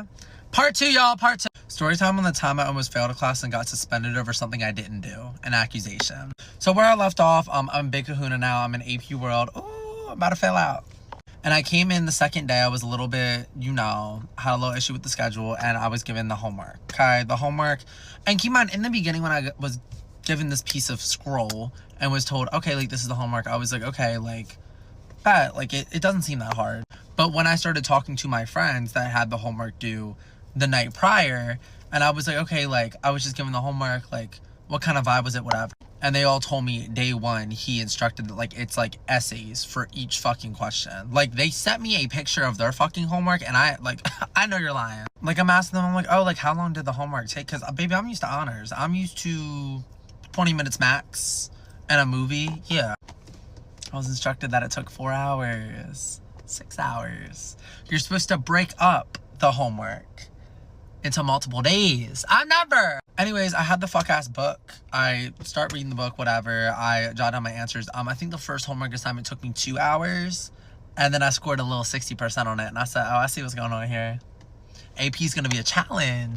Do the homework, come in the next day, gave it, got my 60%. I said, okay, I gotta actually put forth effort. I'm not used to this in history because history to me is straightforward. Don't repeat the past. That's all I learned. Fuck. So I start really locking into this class, and I start realizing, because keep in mind, all my other classes are honors, which that doesn't mean that they're fucking easy by any means, but like this AP curriculum, like holy shit, like, and keep in mind, I went to college, like I fully went to 4 years of college. This AP world class was harder than anything I've ever fucking done in my, like, harder than my college classes. I know you're lying. And I think it was mainly because it had to be on paper and pencil. So like he would give you the homework, and like you would have to sit there and write for like 8 hours in a small little tiny text box. Like it was a humiliation ritual. If it was typed, give a fuck, but like this was insane, like literally insane. And the textbook was fucking huge. Like you would have to do like 2 chapters and what, it was insanity. I don't fucking know. The teacher was very monotone. God. So now let's introduce my table mates in AP world, right? So what I remember, it was me. So I was sitting here. Then I had Bestie right in front of me. Okay, so we had Bestie sitting in front of me. Keep in mind, still my best friend to this day. I love her. What am I gonna call her? I'm gonna call her Freckles, because that was her little nickname that I had for her, Freckles, because she had a couple, right? Then there were 2 girls, like one to the right of me and then one to, I guess, the left of her. I don't know. Like it's me, I'm perpendicular to Freckles, and then I'm gonna call one of the girls Eraser and the other one Pencil. I don't fucking know why. Those are gonna be their names. No shame in it. So Eraser and Pencil were like, I don't know. Like they kind of had similar emotes, but like were different at heart. Like I don't know. Paper and Pencil were both very smart, but like Eraser locked in a little more than Paper did, if that made sense. Like they were both smart, but like Eraser was smarter than Pencil. I don't know. Why am I shooting straight? And then my girl Freckles was really smart. My bestie. I hate that bitch. She's like naturally smart. And that's my dumbass. Hi. So we were all group mates, and keep in mind, it was fun. Like we all got along very, very good. Eraser was definitely more quiet though. Like Eraser was very, very sweet, but like barely talked. And girl, for me, I love to chat. Stop. Very quiet, and that's fine, Eraser. Like, don't get your pencil shavings on me. Now, Pencil, on the other hand, loud as hell, love to talk, bow, bow, babble, God bless her. And then me and Freckles love to talk too. So, like, we'd be talking to Pencil sometimes. I'd always try to get Eraser into the conversation. Like, Eraser, come hang out. But Eraser was very much just about her shit. Like, she was very much, like, smart-ass girl, went to school, did all her assignments, went home, did whatever the fuck she did at home. Like, didn't need the side talk, didn't need to go to the parties, none of that. Eraser was about her shit. That was it. She was getting into an Ivy League. We weren't. Okay. So anyways, so like I said previously, these little homework assignments, and keep in mind, this class, there's so many fucking components with it. Like there was like debates. Like we had to do, I forget what the fuck, I guess I'll just call them debates. They were debates. I forget what I was about to say DBQ. I don't even fucking know. But they were like, we'd have these random like governmental debates in the middle of class, and we get graded on them. Like the class was really pissing me off. Because honors was not like this. Why am I sitting here debating people now? I love to argue, but like, why am I arguing over like cannons and nuclear bombs? I don't care. I don't. And during this time, these homeworks are weekly, from what I remember. Or sometimes I swear there'd even be 2 a week, but they were most of the time just weekly. So it'd be once a week. And keep in mind, that homework would take you like 10 hours, because they just started getting longer. Like sometimes it'd be like 2 papers. He was really pushing it, and they're front and back too, don't play. So this is in the middle of the year. Very key component. Middle of the year, more towards the end of the year, okay? And at this point, I want to say we've done like, for the whole year, there would have been like, I don't know, maybe like 20 like homework assignments. We've already done like 10, 11 of them, okay? So meaning I've turned in 10 to 11 of these homework assignments. And granted, I never really got an A on them. I think I probably got an A on like 2 or 3 of them. But I usually got like an 8.5 out of 10. It's AP, so they can't give you 100%. Like, they always got to be like, okay, like half a point off because I didn't like the spelling of your name, and I'm gonna give you another half a point off because I didn't like your hair today, you dumb bitch. Like, it was always something just to like, I'm empowered, you're a loser. But lately I started getting like my 10 out of 10s, and I was like, ooh, like I'm on a streak, I'm having fun, like, oh, I love this. And I'm taking it very seriously. These are taking me like 8 hours a day, whatever. Okay, so let's just call this the 12th homework assignment. Go home, get my homework assignment, I start locking it. At this point, I'm starting to have a little routine. Like, okay, we get the homework on Monday. I'm still a procrastinator at heart, and the homework's always going to be due the Monday, like, next week. So what I'm going to do is I'm going to do some of the homework on Monday, some of the homework on Wednesday, and then I'll do the rest of the homework on, like, Sunday, right? Like, Sunday at midnight. And that was my routine. Was doing that, got this homework assignment, was doing it per usual, okay? Coming the next day, I have my little sheet. I have lead still in my fucking hand because I wrote to death on Sunday. Turn it in, and we're good. Ready for my A+. So, per usual, he would put the grades, like, on this little system. He would do it at the end of the day. It would usually take him, like, a data grade or something. So, turn it in, whatever. The next day, there's no grade in there. The third day, there's no grade in there. The fourth day, there's no grade in there. What happened, sir? Are you okay? The fifth day, because I'm refreshing at this point, because I'm texting my friends, people in my community. I'm like, did y'all like get your grades yet? And they're like, yeah. And I'm like, why the fuck do I have no grade? I'm so confused. I'm refreshing it. I'm refreshing. And I checked the fifth day. It's a 0%. It's a 0 out of 10, okay? Now, granted, with this class, okay, it's out of 10 points, blah, blah, blah, blah. For this class, I think it was some bullshit. Like, it was out of, like, 200 points. Like, the whole class. So, like, as you guys know, like, 10 points, like, changes a bitch's life, like, when it's that little. I said, the fuck? Very, very, very, very, very, very, very confused. So what do? I email him. The hell?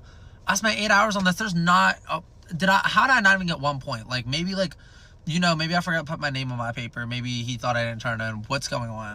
Email him. I'm like, hey, I'm just confused why I got a 0%. Is there any way I could talk to you, like, after class, whatever? Get an email back within an hour. To which he proceeds to let me know that my homework assignment, this is so, like, high school. Like, I'm too grown to be talking about this. But he says my homework assignment looks almost identical to another student's homework assignment, so it's considered plagiarism, and he needs to see me immediately. Okay. Next class, I go in, and I'm like, the vibes are like, and that's the thing about him. I don't think he ever liked me. He never really did. He just was very monotone. I don't know. I think he had a stroke, like, mid-year, too. He was very feverish. Or, like, his appendix burst. That's what happened. His appendix burst, like, midway through the year at one point. But he didn't know his appendix burst. Like, you just thought he had a stomach ache. He was very feverish. Like, I don't know. So the whole, like, class goes on. He's, like, boring lecturing, whatever. End of class happens. And I go to talk to him. But when I go to talk to him, there's a girl following me. Who do I look that's following me? Eraser? What the fuck are you doing here, girl? Eraser's right motherfucking next to me, by my side. And I'm like, okay, like, she's probably just talking to him about, like, I don't fucking know, like, coach class, or, like, how she get her 100% up to a 102% because she's so goddamn smart. So I'm sitting there with him, and I'm like, so, like, who did my paper look like? Because I'm very confused. I've never cheated in this class. I genuinely did not fucking cheat in this class. Actually, I really didn't fucking cheat. Holy shit, I did not. I think gave my answers to somebody once, and they changed it. But, like, I genuinely did not cheat. And he's like, you're looking at her right now. Oh, I look, Eraser is next to me almost in fucking tears. What the hell? So he proceeds to pull both of her homework assignments out. And he's like, yeah, like, these look, like, almost identical to each other. I start reading hers and mine. First of all, they fucking don't. Yeah, they have similarities, but you have to understand, for all of his classes, it's the same 20 questions, and it's the same textbook. And everybody gave their answers the same. It was bullet points to answer it. Do you not think they're going to be similar? There's only one answer, Stink. There's only one answer. So what? Part 3. Sorry, that's it. Part 3 on the time I almost failed a class and got suspended over something I didn't do. An accusation. So I'm reading through it, and keep in mind, Eraser, you have to understand, is like a quiet, like, really smart girl. I'm loud, dumb. I don't care, right? Dumb and loud. She's quiet and smart. I don't know. I'm done. I can't formulate words. So she's, like, getting fucking, like, emotional, and I'm like, oh my gosh. Because first of all, we didn't cheat off of each other. I gotta stand up for what's right. That's what we learned in history class. So I'm gonna stand up for what the fuck's right. Lock in. Fuck. So I basically tell him, and I'm not even being rude, but I'm like, sir, like, this is no shade, but I was like, I don't even have Eraser's number. Like, and Eraser's like saying the same. Like, Eraser's like, yeah, like, we're literally not friends. Like, I'm like, Eraser, Eraser low-key ate me up. Because I remember she started her shit, and she was like, I don't know him. Like, we're not friends. And I was like, because first of all, we really weren't, like, at the end of the day, we weren't friends, but, like, we, like, kiki a little bit in class. I would try to kiki with her, but, like, fuck. So Eraser's like, yeah, I don't even fucking know him. And I'm like, yeah, like, I don't have her number. I literally, like, I don't know how I would even cheat off of her. Like, that makes no sense. I'm basically explaining to him, it's a homework assignment that you're giving the same assignment to every single person in the class, and the information that you want is exactly from the textbook that everybody has. Everybody's answers are going to look similar, and our answers are not clone copies of each other. Please stop. Pack it up. And what does the teacher do? He starts arguing with me. He starts arguing with me. Like, he's literally, because this is why it sticks out to me, because I was like, I felt like I was in like a simulation, because I was like, I literally spent 10 plus hours on this homework assignment and I'm being accused of cheating when the fuck I didn't for once in my life. He's like, I don't know, like, I could possibly give you like both like half credit, but like these look like very, very, very similar, like blah blah. And I'm over here and I'm like, sir, like, you can, like, you need to go through, like, you can go to like the principal, like, you can do whatever you need. I don't even call him sir because I hate his ass, but like, I'm literally like, you can go to the principal. I don't want half credit for this. Like, this took me 10 hours. Like, please. She's saying the same. She's like, we don't know each other. You're accusing us of cheating when we did not cheat. There was no adultery on our paper, sir. He basically tells along the lines, he was like, okay, like, I'll think about it. Like, I just need to review a couple more things. Like, I don't know, like, you just look way too, like, similar for my liking. Like, it was the most insane. And I remember I walked out of there and I had fucking anxiety. Like, I was going to get, like, in trouble, suspended, whatever, because he did mention, he was like, this is plagiarism, and like plagiarism like holds really big, blah, blah, blah, blah. We're in high school, but he's going on to think about how like plagiarism can get you suspended, and like you could fail the entire fucking class, and blah blah blah. And I'm like, sir, like, I plagiarize in every other class but yours because I'm afraid of you. The fuck. He says he'll think about it. Basically, me and her both end up walking out. She's like, snot on her face. I'm like, girl, like, eraser, lock in, like, it's gonna be fine. Like, literally, like, if he gives us a 0, like, me and you should both go to the fucking principal, because like, this is insane. We genuinely do not cheat off each other. Like, this is not fair. It's not cool. I'm not laughing. It's not entertaining. I depart with Eraser. She has a heavy heart. I'm just irritated. Like, I'm very mad. Like, I'm not even like crying or anything. I have anxiety and I'm mad because I'm like, why can I not do shit right in this class? Like, what the fuck? Like, he sees I'm doing good and he's like, he must be cheating off Eraser. Not cool. And I remember the days after it, like, I was coming in and like, when I would be in it, like, I was just like anxiety filled, because I was like, am I gonna have to be like sent like to the office? Like, I'm scared because like, he thinks I plagiarized when I didn't plagiarize. Like, what's gonna happen next? Like, I'm fucking nervous. I'm looking around. What do I do? Day 1 passes, day 2 passes, day 3 passes, day 4. And I'm like, okay, like, nothing's being updated in my grade book. Nothing at all. It's Silence in the Lambs on there. I haven't gotten a text from the office. What does one do? Where do I go? Where am I met for this place? And I want to say it was like day 5. Like, this... It's almost like it was Coachella, like, weekend 97. Like, but it wasn't Coachella, though. Like, it was like a failed Coachella. Like, it was a very scary, like, ominous, maybe like more of like a Field of Screams type of sitch. Like, I was just nervous. But day 5 was when he emailed me and Eraser in a little text thread and said, I need to talk to both of you after class again. At this point, are you paying us? Because what's going on? Me and Eraser get to class. We're both like scared as shit. Like, she has a pee stain. I have 2 pee stains. Like, I always one up. Like, we're scared as shit. Go through that class. I didn't learn at all in that class. I didn't take notes on shit. I'm just sitting there like, okay, like, bye-bye. Like, I'm now gonna have to tell my parents I got suspended or I'm failing this class, because I actually don't know why. I don't know why. So end of class, me and Eraser look at each other. She looks like she's about to start crying again, and I'm like, Eraser, please. Like, because at this point, we're failing the class. Crocodile tears aren't going to help anything. Me and you can go to dinner after this. Come on, girl. Olive Garden, lock in. Me and her both walk up with a heavy heart, and we're like...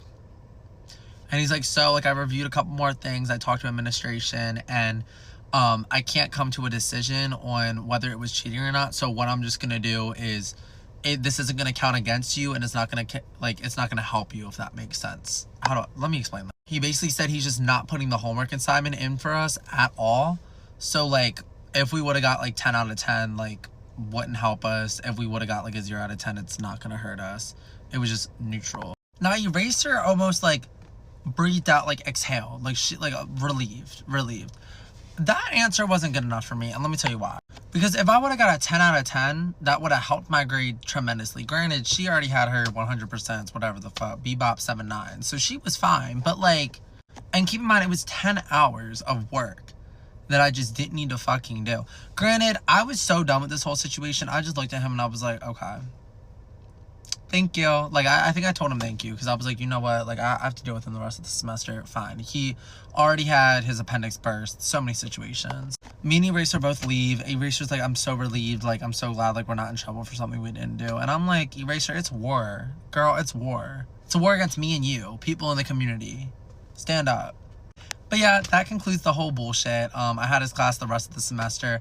I think he started grading my homework harder for what, like, I got penalized in a way I shouldn't have. Like, after that, like, my homeworks were just getting like 7 out of 10s, occasionally an 8 out of 10. Like, my grades were just like depleting. Keep in mind, I was doing the same work, but like, it was almost like I was getting like punished for something I didn't fucking do. Like, it was the oddest thing ever. I don't fucking know. Really nothing like against, like, the man was just kind of funky. Like, I don't know, like, he was in his 30s, but very monotone. But yeah. Teacher, if you see this, I did not fucking cheat, and I'm old enough to say that now, because I admit everything on a court of law. I never cheated. You scared the shit out of Eraser, so I would like to see a textbook apology to her, please. I hated my high school. Story time on the time I almost got suspended in 5th grade for sabotaging my recorded recital. Oh, you heard that completely correct. 5th grade. Elementary school. Rainbow loom. Suspension. None of it makes sense. Let me explain. Obviously, this one is a throwback Thursday. I really was not even a pipsqueak. I want to call myself a tater tot. Like, fully, I didn't know what was going on with life. I don't even know what year this was, and I'm not even going to spread a rumor. But I was young. During this time, I always was, always a little, but like, I had more straight emotes. I played video games. I don't do that anymore. Now I play childish games on my Instagram, my Snapchat. I harass people. I go to the bar, right? But when I was a pipsqueak, oh, Minecraft was my shit. Roblox? Wizard 101? Come on. Wands, let's play. Now, I don't know if my elementary school was comparable to other elementary schools on the fact that it was almost not like a cult, but like kind of was a cult, because the way my elementary school was set up, there was a neighborhood right behind it. That's where everybody fucking lived that went to that elementary school. Like, school, literally neighborhood surrounding the school. And that neighborhood was big. Like, I want to say about like 200 houses, but like all 200 of those houses, if you had a tater tot, it was going to that school. That was it. Very weird. And nonetheless, that school had scandals. But like, by scandals, like elementary school scandals. Kinda. So once again, this was the last year of elementary school. So we had to lock in, and there were a lot of changes going on, such as but not limited to a new teacher on the block. Now granted, this teacher was not like the other teachers. Not at all. Not that the teachers at this elementary school were necessarily like very chill and very relaxed, but like, this teacher came from a military home, and now we were all part of the military. Come on, Marines, we're all them now. Jesus fuck. Every time I go to class, we were basically in camouflage, and the stuff like she was asking us to do, in hindsight, it wasn't crazy, but like in 5th grade, like, oh, like for example, one of the rules in her class, you couldn't say yeah. It was yes only. If you said yeah, oh, the whole class was looking at you. And she would walk over to your desk slowly, and you didn't know what the fuck she was gonna do. You didn't know. So I guess it was more like a manners type of class going on there. I don't know, because you also obviously had to say please. I don't know. I think you had to call her ma'am as well. The whole situation was very confusing me. I'm not in the South, but we were calling her ma'am, and if you didn't, there was going to be a big situation. I guess it was good for our pipsqueak mind. At this point, there was already a bunch of other scandals that have happened in previous years, such as but not limited to like 3rd grade. There was a search. This is what I'm trying to say. Like, I don't know if my elementary school was normal, but it somehow came out that on Instagram, there was this one girl, and we all knew her. She was cool. She got along with everyone, but she was the last person I expected to do this. Apparently she was on Instagram saying the F word. That got back to the administration. It became a really big situation, to the point they were pulling people out of classes saying, do you have an Instagram, number 1, and number 2, do you follow her? Like, I thought I was on Dateline. Like, she literally ran somebody over. No, like, her favorite cuss word was fuck. Then the year after that, there was a previous scandal because it was going around that one of the girls was wearing eyeliner. To school. That Nobody's parents wanted that. I don't know what the fuck we were a part of. So this school was already getting a little scandalous and stuff like that. And then like the normal elementary school stuff, like we had a ballroom dancing class and apparently somebody was dancing with somebody's girlfriend. By girlfriend, they held hands once. I don't fucking know. They played with mulch together. So now it was my turn to get into a scandal. How do I do that? Because I wasn't goody two shoes, not at home, not at all. But in school, teachers, we were fine for the most part. And that's where my little video games came into play. Minecraft. So I had a bunch of different little social circles in school and stuff. I was part of the bros, the Pipsqueak Tater Tot bros at one point. We were all playing Minecraft together every day after school. And the group started like, it wasn't even, I don't even want to say it was a group. It was just like, you would play with like somebody and then like somebody else from the class would get like added in and it would like kind of form like a little group. It wasn't even like a Minecraft clique, but I don't know. So I remember I was on a Minecraft server, I think that's what I call it, creative mode. It was very creative what we were doing in there. And from what I remember on Minecraft, you can chat on Minecraft. So we were chatting on Minecraft instead of, because I don't even know if we had phones. I think we did. iPads. I don't fucking know. It was 5th grade. So we definitely had a phone, iPod Touch. But we were chatting on Minecraft and we were chatting about something. We were crafting up something. We were just talking about our days and stuff and then making like jokes about the school and like stuff like that. And there was this one, what's his name? His name's going to be Sabotager. And I want to say there were 4 people in this Minecraft world situation going on. So there was Sabotager. There was a girl, we'll call her, oh gosh, what the fuck? Curls, because she has curly hair. So Sabotager Curls. And the third one I'm going to call Stiff because the guy was stiff. Very stiff. He never curved. So it's me, Sabotager, Curls, and Stiff. And we're all, you know, building houses together, chatting. This is how our communication style is, Pipsqueak. And Sabotager, and to this day, I mean, I really stand on it. He's insane. Like, he was very much the kid. Why did I get a LinkedIn notification? LinkedIn gives me the chills. Fuck no. But I don't think he's all the way there. Like, not saying that he has a mental disorder, but, like, insanity. Like, that's what he would claim if he went to jail. Like, insanity. Because the stuff he was doing as a peepaw, like, shit you should never be doing as a peepaw. I don't know if that reflects on his parents. I don't know. He was just always known in school for, like, not necessarily getting in trouble, but, like, he would just be saying the most outlandish shit for our age group. Like, stuff you shouldn't even be knowing, stuff like that. And not that I was sheltered, but, like, he would say some stuff and I'd be like, and, like if I looked it up, I'd be like, so I just stopped looking up stuff because I was like, I'm too much of a pipsqueak for this nonsense. So we chatting, being vulgar on Minecraft per usual. And I'm like, oh.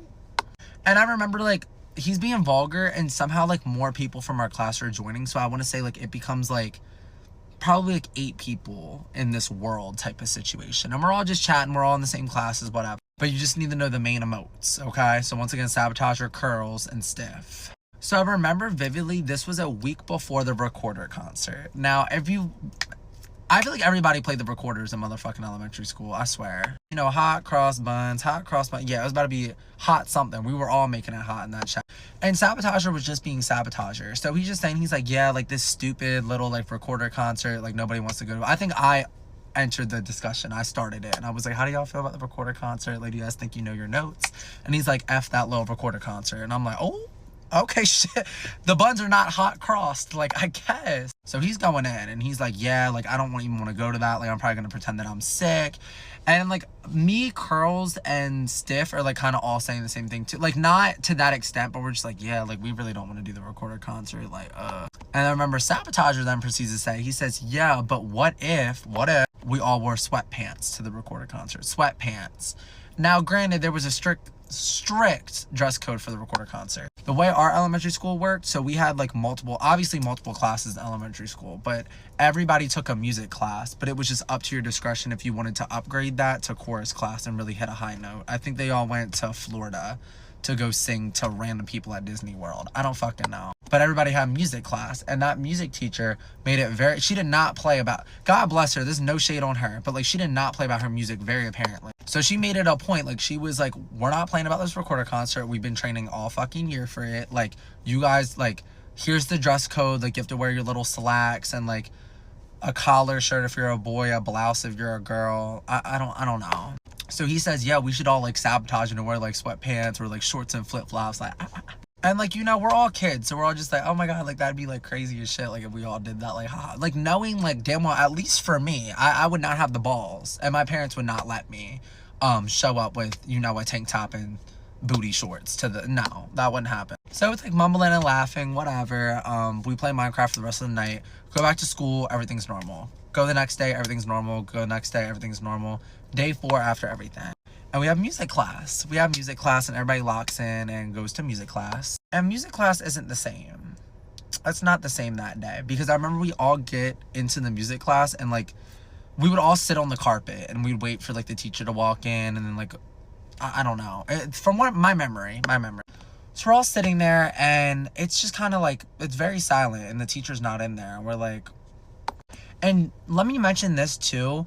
The days, so after that day, then very next day after that, we had music class, everything was normal. And then the day after that, so day 2 after the Minecraft incident, she wasn't there. And then she wasn't there for another day. And then day 4, this was her return. I'm sorry, y'all. Quick second part, my phone. Part 2 on the time I almost got suspended in 5th grade for sabotaging my recorded recital. So once again, the vibes are eerie, but once again, we're all tater tots. So we're just like eating like Rainbow Loom, whatever we're doing in 5th grade, okay? Arguing about Barbies and stuff. And the teacher walks in. And all you hear is like, walks in, and she's not smiling, not at all. Her eyes are actually red. I'm a pipsqueak, so I don't know nothing about this point, but if it was now, I'd be like, okay, Snoop Dogg, but no, it wasn't because of that. She sits down, and her tone of voice completely has shifted at this point. And she's like, I just need to have a discussion with all of you guys. I did hear about a few things that are going on, and I need to discuss this. So she proceeds to have, I want to say this was like a 30 to 40 minute lecture in the middle of music class. We did no singing that day. Doom and gloom. About how she got recent news that there has been a plot against the Recorder concert to wear sweatpants. Now at this point, once again, like me as a pipsqueak, like I was rambunctious as shit at home, but like I would curve it when I got to school. Like I've never, from my recollection, I've never gotten in trouble at this point. Ever in elementary school. Never. My teachers like actually thought I was good for once. That changed very quickly in middle school and high school, besides the point. So the second she said there was a plot to sabotage the Recorder concert, I'm not even really thinking, because I've never really gotten into it. I'm just like, oh, like what is she talking about? Then she keeps continuing. And she's like, yeah, like I heard like people were like on some type of video game talking about wearing sweatpants and skipping out on the Recorder concert. I'm silent now. I've now been silenced. Oh shit. And I kind of like, my eyes kind of move over to Sabotager. Sabotager don't give a shit. Not a goddamn, like not a lickety split. If anything, he actually like curves a little smile. Like he smirks a little bit. And then I look over to Curls, and Curls is just like looking at the ceiling. And then I look at Stiff, and Stiff just kind of, Stiff looks a little scared too. And at this point, my music teacher's like going in, and she's like, I don't know like why like anybody would ever think that's like funny. Like that's not funny at all. Like that's actually the most like disrespectful, like heartbreaking thing I've ever heard. Like that you guys would disrespect me that much. Like we worked so hard to like master Hot Cross Buns. There's at least 4 songs on the roster. I don't know the other ones, but like she was worked the fuck up. Then mid-speech, she breaks down into tears. Like it was a lot for me at like a pipsqueak. Like I don't know what. And the thing is, like, obviously we were working all year, but like, baby, like we Recorder, like she did it every year with whatever age group. With I guess in 5th grade, that's when we did the Recorder concert. She did it every year. So this wasn't anything new. It wasn't her first time doing, I don't know what, but kudos, like she took this very seriously, and I love her. Like, I don't know. But yeah, once again, from what I remember, like she just breaks down like sobbing and then walks out the room again. And now at this point, I feel horrible. Like, I feel horrible. Keep in mind, I wasn't even the one that said it. Like, I was not Sabotager, but, like, I was like, holy fuck. And then I'm like, I'm gonna get in trouble. I'm gonna get my iPod Touch taken away. I'm starting to get worked up. We're all looking at each other because she's out the room right now. Like, because that's how bad she broke down. Like, she had to exit the room for a moment to collect her breath. Like, oh, goodness. Hot cross bun. And we're all just looking at each other like, oh, my God. Oh, my God. But then it's also a thing. We're looking at each other and we're like, who the fuck snitched? Because once again, it was us 4, which I don't know, there might have been a plot twist, but us 4, and then there were 4 other ones that were just like strays in our class. How the fuck did she find out about this? What? She comes back in after her second meltdown, and she calms down a little bit, and then goes on another rant just saying how disrespectful it is, and once she like gets the names in order of like who was a part of it, trust they will be dealt with. And if we ever think about doing something like that and they show up to the Recorder concert like that, they will be no longer part of our elementary school. Like, we're shocked. We're shocked. her whole tirade wraps up, and then I think like right after that, like it was probably fucking like recess, and like recess was planning time. So I remember recess happens, and the music teacher wasn't at recess. That was with like our main like teacher, I guess. So we're all at recess, and we're like, so it's me, Sabotager, Curls, and Stiff. We all go in the corner at recess behind the mulch pile, and we're like, okay, what's good? Like, what's tea? Like, who the we're all solemnly swearing to each other, like, I wasn't the rat, like, this and that, like, why we rat. And obviously, I don't know. I don't think it would be Sabotager, because, but then again, Sabotager was smiling, but Sabotager's the one that said it. We're looking at each other, we're, like, making each other solemnly swear, pinky swear, kissing each other on the forehead, doing trust tests, trust falls, all that shit. Recess wraps up, I go home. I'm like so stressed at this point because once again, I've never gotten in trouble. So like day by day, like I'm scared that my parents are gonna get a phone call any moment saying it's a wrap for Dylan. Dylan's done. We found out about his antics on Minecraft.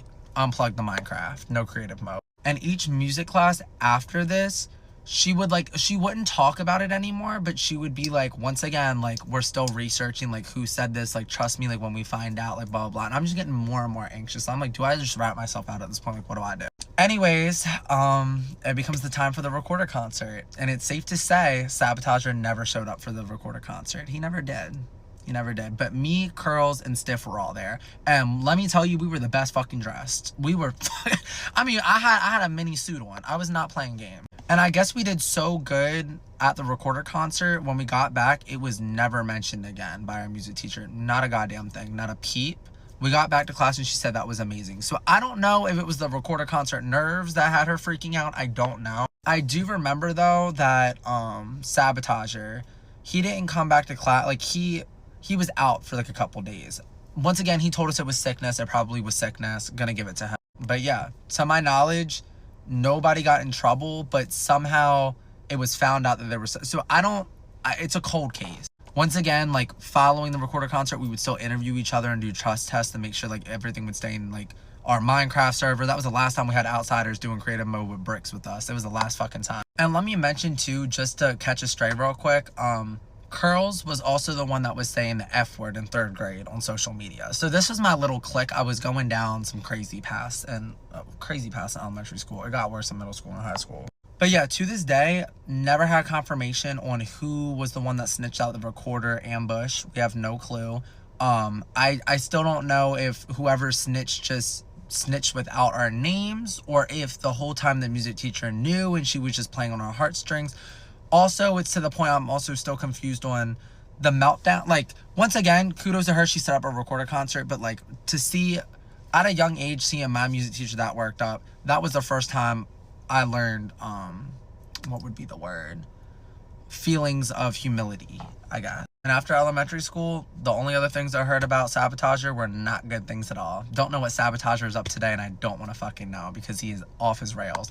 Curls, I guess, has hollowed herself out, and then Stiff, I have no clue about Stiff. I think Stiff moved to North Dakota. Maybe he's playing Minecraft there. I don't fucking know. Kudos to the recorder concert.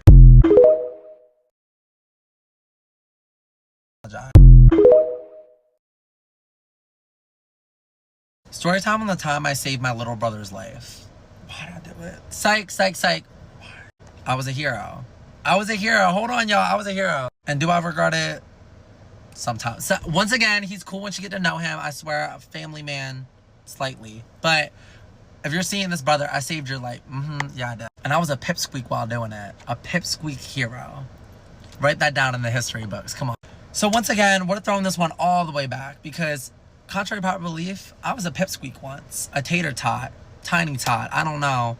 Little onion. Whatever you want to fucking call me. I was never this tall. I was a little kid at one point, okay? And keep in mind, I still don't think I'm mature enough. I'm 22 years old. I still feel like a pipsqueak at heart, but oh God, I was 2.5 feet at this point. Very young and very devious. So just a little bit to describe me as a little pubescent, pipsqueak, little groundhog, whatever you want to call me. I wasn't Dylan when I was a kid. I was a demon.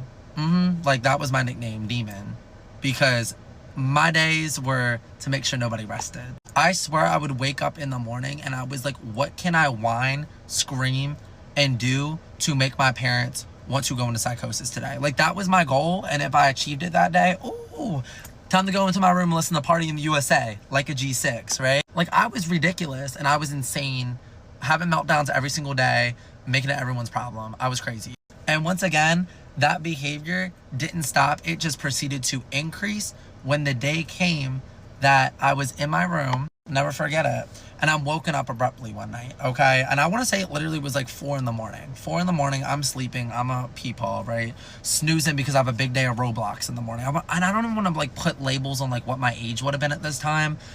They're 3 years younger than me, so I was 3. Why am I spreading rumors? I was 3. Very easy math. But I was 3 years old, and I'm being like woken up. Like, I don't know what I had to do that. Because 3, I'm not even playing fucking Roblox. I'm playing with slugs in the mud. I had a big day ahead of me. So I wake up, I'm like, what? Like, stop touching me. What's going on, right? Like, looking at my Scooby-Doo posters all around. And I'm informed that I'm having twins. I'm not having twins. My mom is. But that means that I'm going to be dealing with those twins. My dad tells me with the biggest smile. I'm not making it up. Apparently, the second my dad told me that, like, he's like smiling. He's so excited. Break down in the tears. Like, full on snot on my face sobbing. And that did not wrap up for 4 days and nights. Like, every single day, I was just bawling my eyes out, sobbing. Like, why? Why? It's not just gonna be me. That's the type of pipsqueak I was. Like, literally ludicrous. Like, I'm insane. Like, fully sobbing. Like, why? It's not just gonna be about me anymore. Come on. I was not happy. Kicking, destroying stuff, yelling, like, return back to sender, return back to sender. If anything, I should have been returned back to sender. I still to this day don't know how I'm not getting this talk by my parents like, oh, we adopted you at age 4. Like, these are not my parents. But no, these are still the biologicals. They decided to keep me, not send me to Amazon and to go work. I don't know. So I have brothers now. Now it's time to wreak more havoc because I'm not happy anymore. It was supposed to be my show. Now, come on, I feel like I'm on Euphoria. The whole play's being ruined because there's more cast members that didn't pay to be here. I'm pissed. And just to set like the scene of like what me and my siblings' relationships were, like, keep in mind, love my brothers down. Like, it was very much, how do I describe it? It was very much like normal, like, sibling. Because, you know, like, once again, if you have siblings, you understand, especially younger ones, like, they would just piss you off. Because once again, keep in mind, I'm 3 years old. They're 3 years old, I'm 6 years old, but I know this shit, bitch. Like, I used to run this play yard. Back up. Go eat some mulch because I eat slugs now. Stay mad. But of course, I just thought I was like bigger, badder, like, stay in your lane, you stay in mine. Keep in mind, we don't have lanes at this point. Our lanes are go-karts. That's all we can fucking use. And a toy car, please. So I thought I ran that shit. I did. And, like, once again, my brothers, like, it was very much like equal rights, equal fights type of thing. Like, keep in mind, we had a 3-year age difference. And keep in mind, when you're younger, it's very, very apparent, that age difference. Like, I'm 6, they're 3. Like, they can barely even walk. I'm ready to fight. But they would give it right the fuck back. So, like, for, like, an example. So one night, never forget it, they had their own rooms. So once again, they had 2 twin beds in their rooms, right? I was in my own room, and it was decked out in Scooby-Doo. Like, I had my own little space. I was like, okay, I can look at Shaggy, and I can go to sleep. I'm all good. We're all good over here. And one night, my parents come to me in a frenzy, and I'm like, oh, like, am I a grown adult now? I was just staring at Shaggy before sleep. What's going on? I'm informed that apparently my brothers, all of a sudden, that were in that room for 2 years, they're all of a sudden, they woke up one day, they're scared. They don't want to be in that room anymore. They need to move into my room. First of all, because they're afraid of monsters. It's 2 of you, it's 1 of me in this room. So what's going on? Y'all can beat up the monster. One of you grab the head, the other one grab the fucking ankles. What am I going to do in the equation? What am I going to do? It's 1 of me, 2 of you. Gang up on the monster. So I was pissed off. And I was pissed, but I was like, you know what? Like, and I told my parents, I was like, listen, that's fine. They can stay in my room for a little bit, a week or 2, because I have a lot of mulch to eat in the morning. But my only request is that they're not loud or anything. I want to go to sleep. I don't want to stay up till all hours of the night, please. My parents talked to them. They're like, okay, we're all at a common consensus. Like, they're not going to be too loud. We're all going to be good. Perfect. Oh, night 1, they wheel in their mattresses and they're smiling. And once again, it was like mutual, like, sibling beef, just like that little kid shit. Like, we're both looking at each other. It's like a Netflix original, like, both squinting each other's eyes. We're about to duel.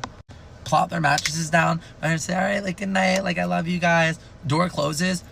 Loud as fuck the entire, like, they overheard me talking to my parents and they were like, watch this. And my one twin brother, knocking shit down, laughing, being loud as fuck, talking loudly as shit. Keep in mind, it's 10 p.m. at this point, and I'm age 6. Our bedtime was at 7 p.m. What's going on? And the second I would go snitch to my parents, like, they are so loud. Walk back in, my parents walk in with me, they're snoring. Like, they were master manipulators and knew what the fuck they were doing, and they were sick. But you know what? We'll leave it in the pipsqueak past, sure. So that's just some backstory on me and my little siblings' relationship at a young age. Now fast forward to the day. So something about my parents, once again, very, very social people. At least back in the day, they still are now, and you wonder where I get it from, especially my dad. Like, beaks are always flocking. Always. My mom's beak too. It runs in the family. We can't shut our flaps, okay? And what that came with, friends with everybody in the community. Friends with everybody. So that involved a lot of family parties. A lot. And not like biological blood, like family parties, but like family friend, bestie. It would be a whole situation like somebody would have a cookout. All the parents are there. All the pipsqueaks are playing with grass, okay? So it was one of those family parties on a Saturday. And what did we hear? It was a pool party. So me and my brothers were all pumped because we're like, okay, we don't have a pool at our sleazy house, so let's go float for a little bit. Like, we're pumped. Now, granted, we can't even float. So it's very much like, okay, we're going to dip like our toes in and like do stupid shit. I don't know. And food, dino chicken nuggets, we were pumped. So we lock in. We get to the family party. I literally forget what like family friend it even was, but I just know it was a family friend party and it was a cookout. We were all outside. Hot dogs, ribs somehow, cheeseburgers, chicken pot pie, a bunch of random equations. Yet me and my brothers were filling up our plates. And keep in mind, I got like the dinosaur chicken nuggets. I'm piling up to the top. I got ketchup and shit. I'm having a ball. And keep in mind, at this age, I want to say I was age 8 and they were age 5. So like they were piling their plate with like Cheerios and like shit like that. I'm laughing like, you bum. Because I'm eating real shit. You're not. Yeah. And the way the party was set up was like, okay, all the parents were kind of in this pool. Like they were in the pool, and then like there was one parent out of the pool just watching like the pipsqueaks. Like while they were playing with grass and, you know, trading mulch for sticks, like weird shit like that. And I remember I was like, okay, like all these pipsqueaks here, like they're all more my brother's age. Like they're all 5, I'm 8, I'm grown. So I'm gonna go sit by the pool. Cause I thought I was Kendall fucking Jenner, right? So I grabbed my dino chicken nuggets and I'm like, you know, I'm gonna sit by the pool, just dip my toesies in, whatever.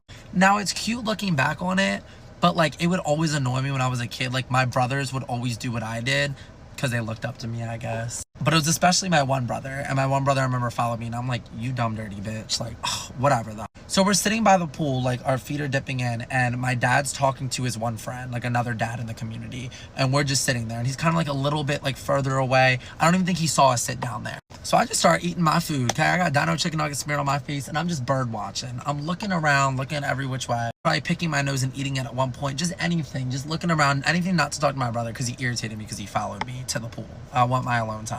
And mid, like, looking around at, like, the sky and everything, I hear a plop. Like, literally a plop. And I'm like, oh.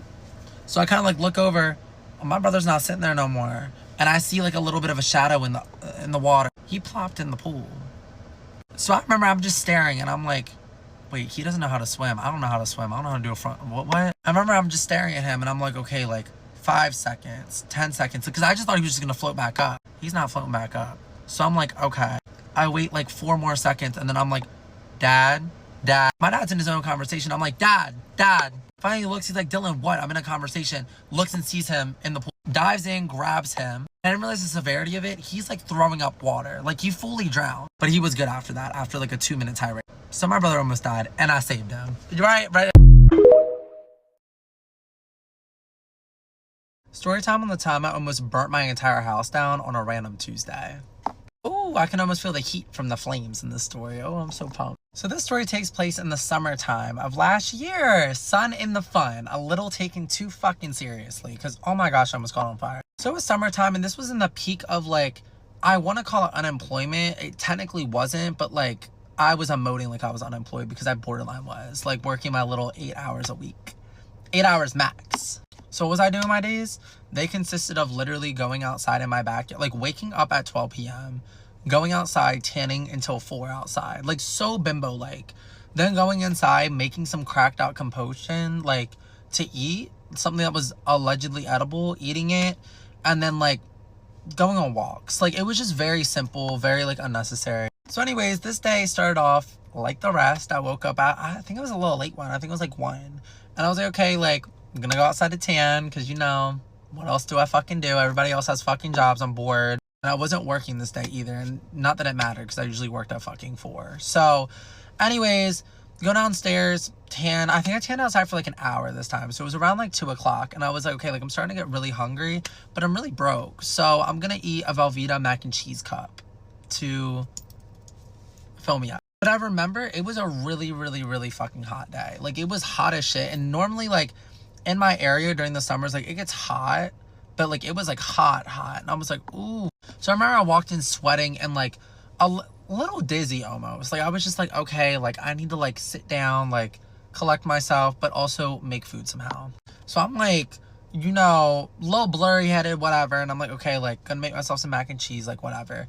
Get the canister of the mac and cheese, and I'm ready to make. Now, key component at this part, too, my friend was coming over, okay? So, like, I was texting my friend, and I was like, hey, girl, like, are you coming over? Like, blah, blah, blah. And she was set to come. Like, I want to say I came inside at, like, let's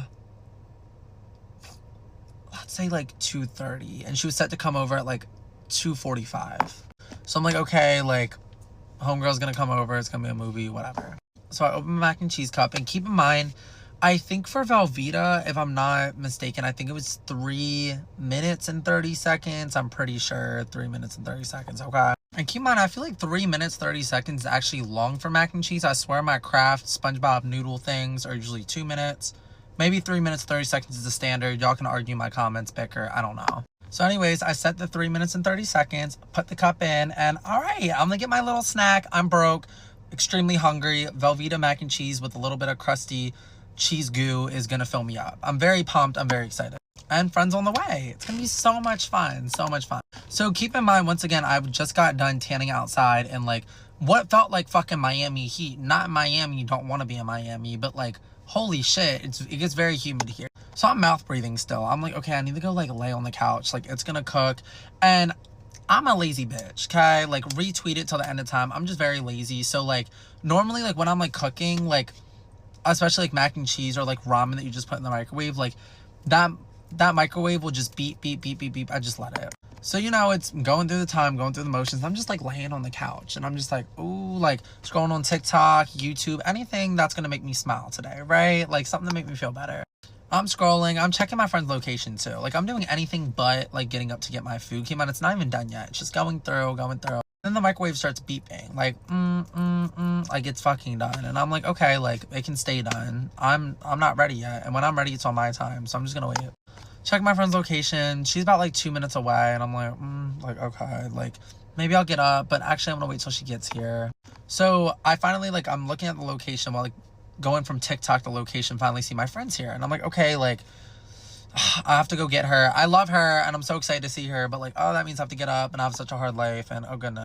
But I'm like, okay, I want to like at least get like 2 bites of food before like I go get her. So like, let me just get up, whatever. So she's outside, but like in her car. I get up, and why, when I look at, I was in my little world.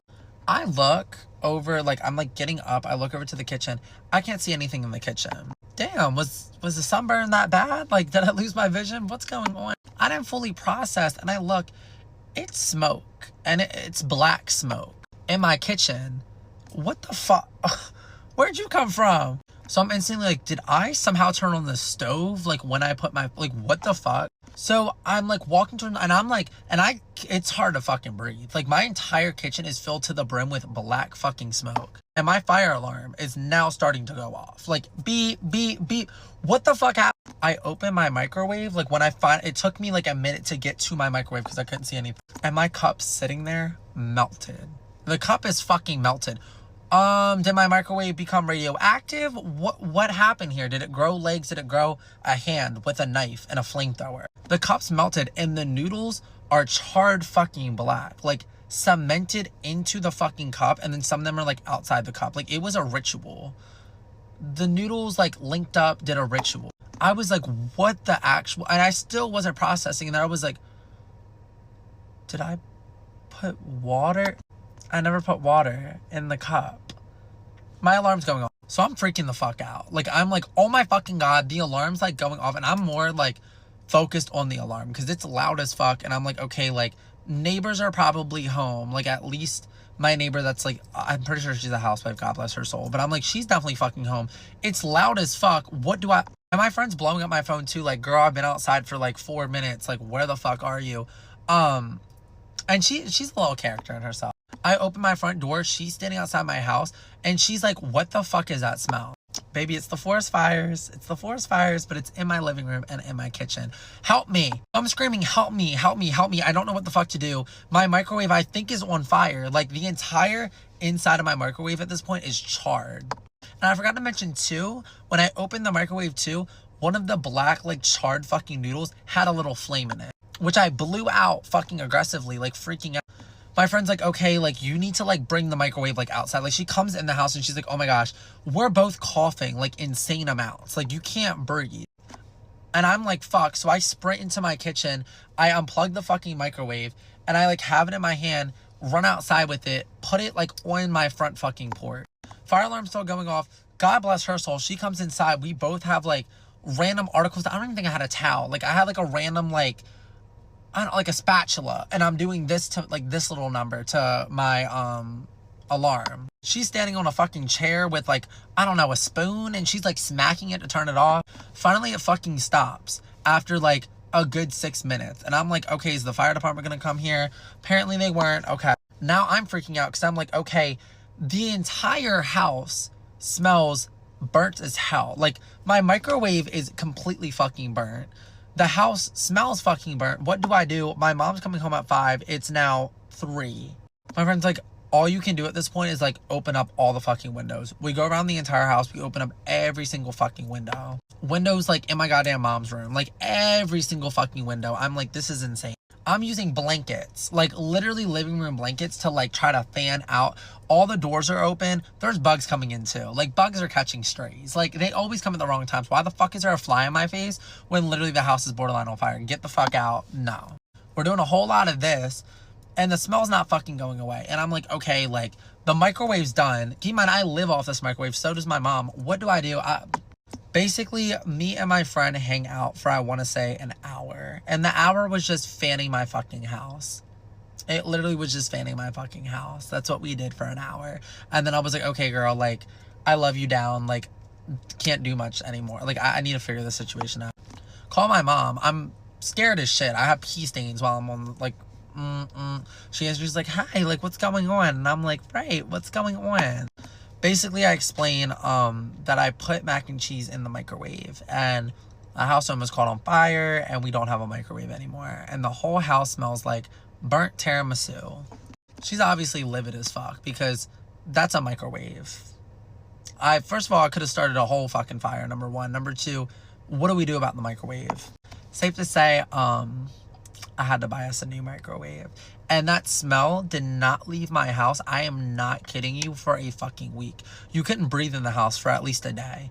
Like, walking in, like, your eyes would fucking burn. Even though we fanned all of it out. I was like, what the hell? Like, what kind of radioactive? And I bought us a new microwave for $400 fucking dollars. That was the cheapest one I could find at Walmart. Lock in. And I'm not kidding, to this day, I have not eaten Velveeta mac and cheese. This happened last summer. It's been a year. I used to live off Velveeta. I have not touched it fucking since. I'll touch the SpongeBob kind, craft noodles, that one, because it's not Velveeta, because I somehow in my mind blamed it on Velveeta. So that's your guys' lesson. Always be mindful when you use your microwave and always put water in your mac and cheese because that's what the fuck will happen. Like, I didn't think all that would happen just because of water. Okay. Story time on the time I became best friends with an influencer and then she went off the face of the earth. No clickbait. Kind of wish it was because the whole situation kind of confusing, freaky, and what happened. So per usual with my other story times, back in the olden days, black and white flashbacks we're getting. I want to say, what grade was I in? Young enough. What was it? Middle school. It was middle school. 7th grade. 8th grade, tater tot. I was a tater tot, not even a full-blown pipsqueak yet, like tater. Type you dip in ranch. Besides the point. So this is when I still lived with my dad. Currently, I live with my mom. I was with my dad. New neighborhood, new playing field. Who am I gonna emote with? Now, at this point, I've been living in the neighborhood, I want to say for a good 4 years. Like, I was pretty accustomed. I knew all the girls on the block, emoted with pretty much everyone. I would just go on walks, seeing who was gonna talk to me that day, right? I'm a chatty Cathy. School didn't take it out of me. I'm ready to babble. Come on. If it wasn't me talking to the bricks on the wall, it was me talking to random kids in the neighborhood that were eating slugs. What slugs are you eating today?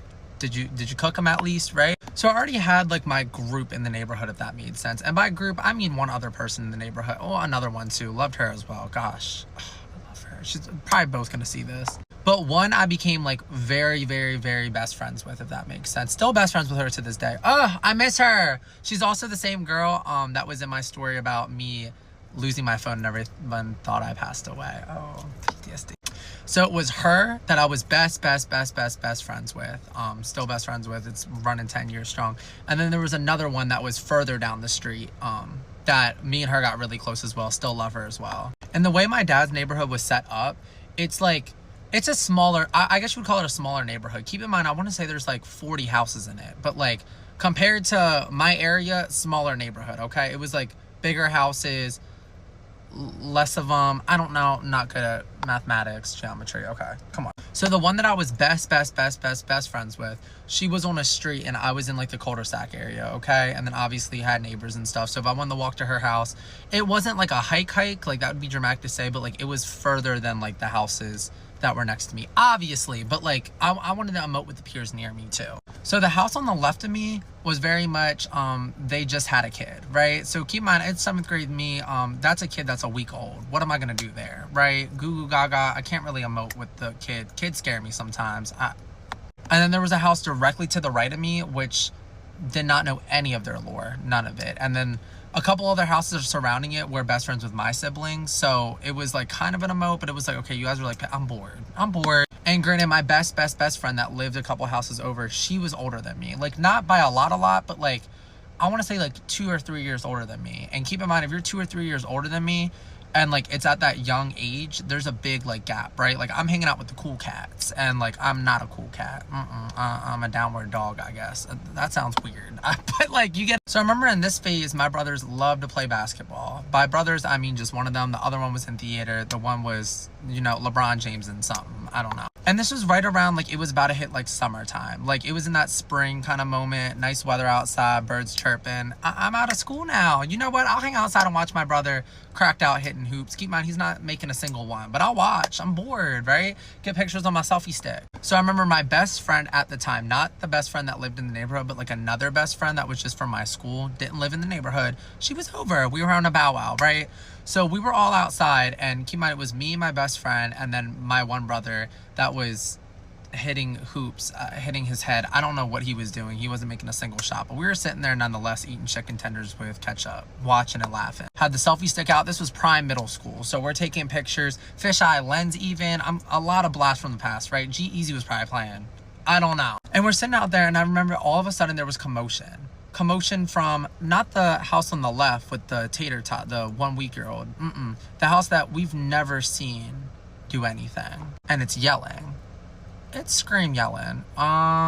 What's going on? Now at this point, me and my best friend, we're very emoteful people. I'm still an emoteful person, and so is she. But like, we're like, we will talk to anything at this point. So we hear yelling and screaming. Our eyes are locked. What's going on? And granted, all I knew about that house was no one really came in or out. But it was every time I'd see somebody walk outside, it was just like an older woman, an older man, right? So I just thought it was a couple. So what could be happening in there? But who comes running out?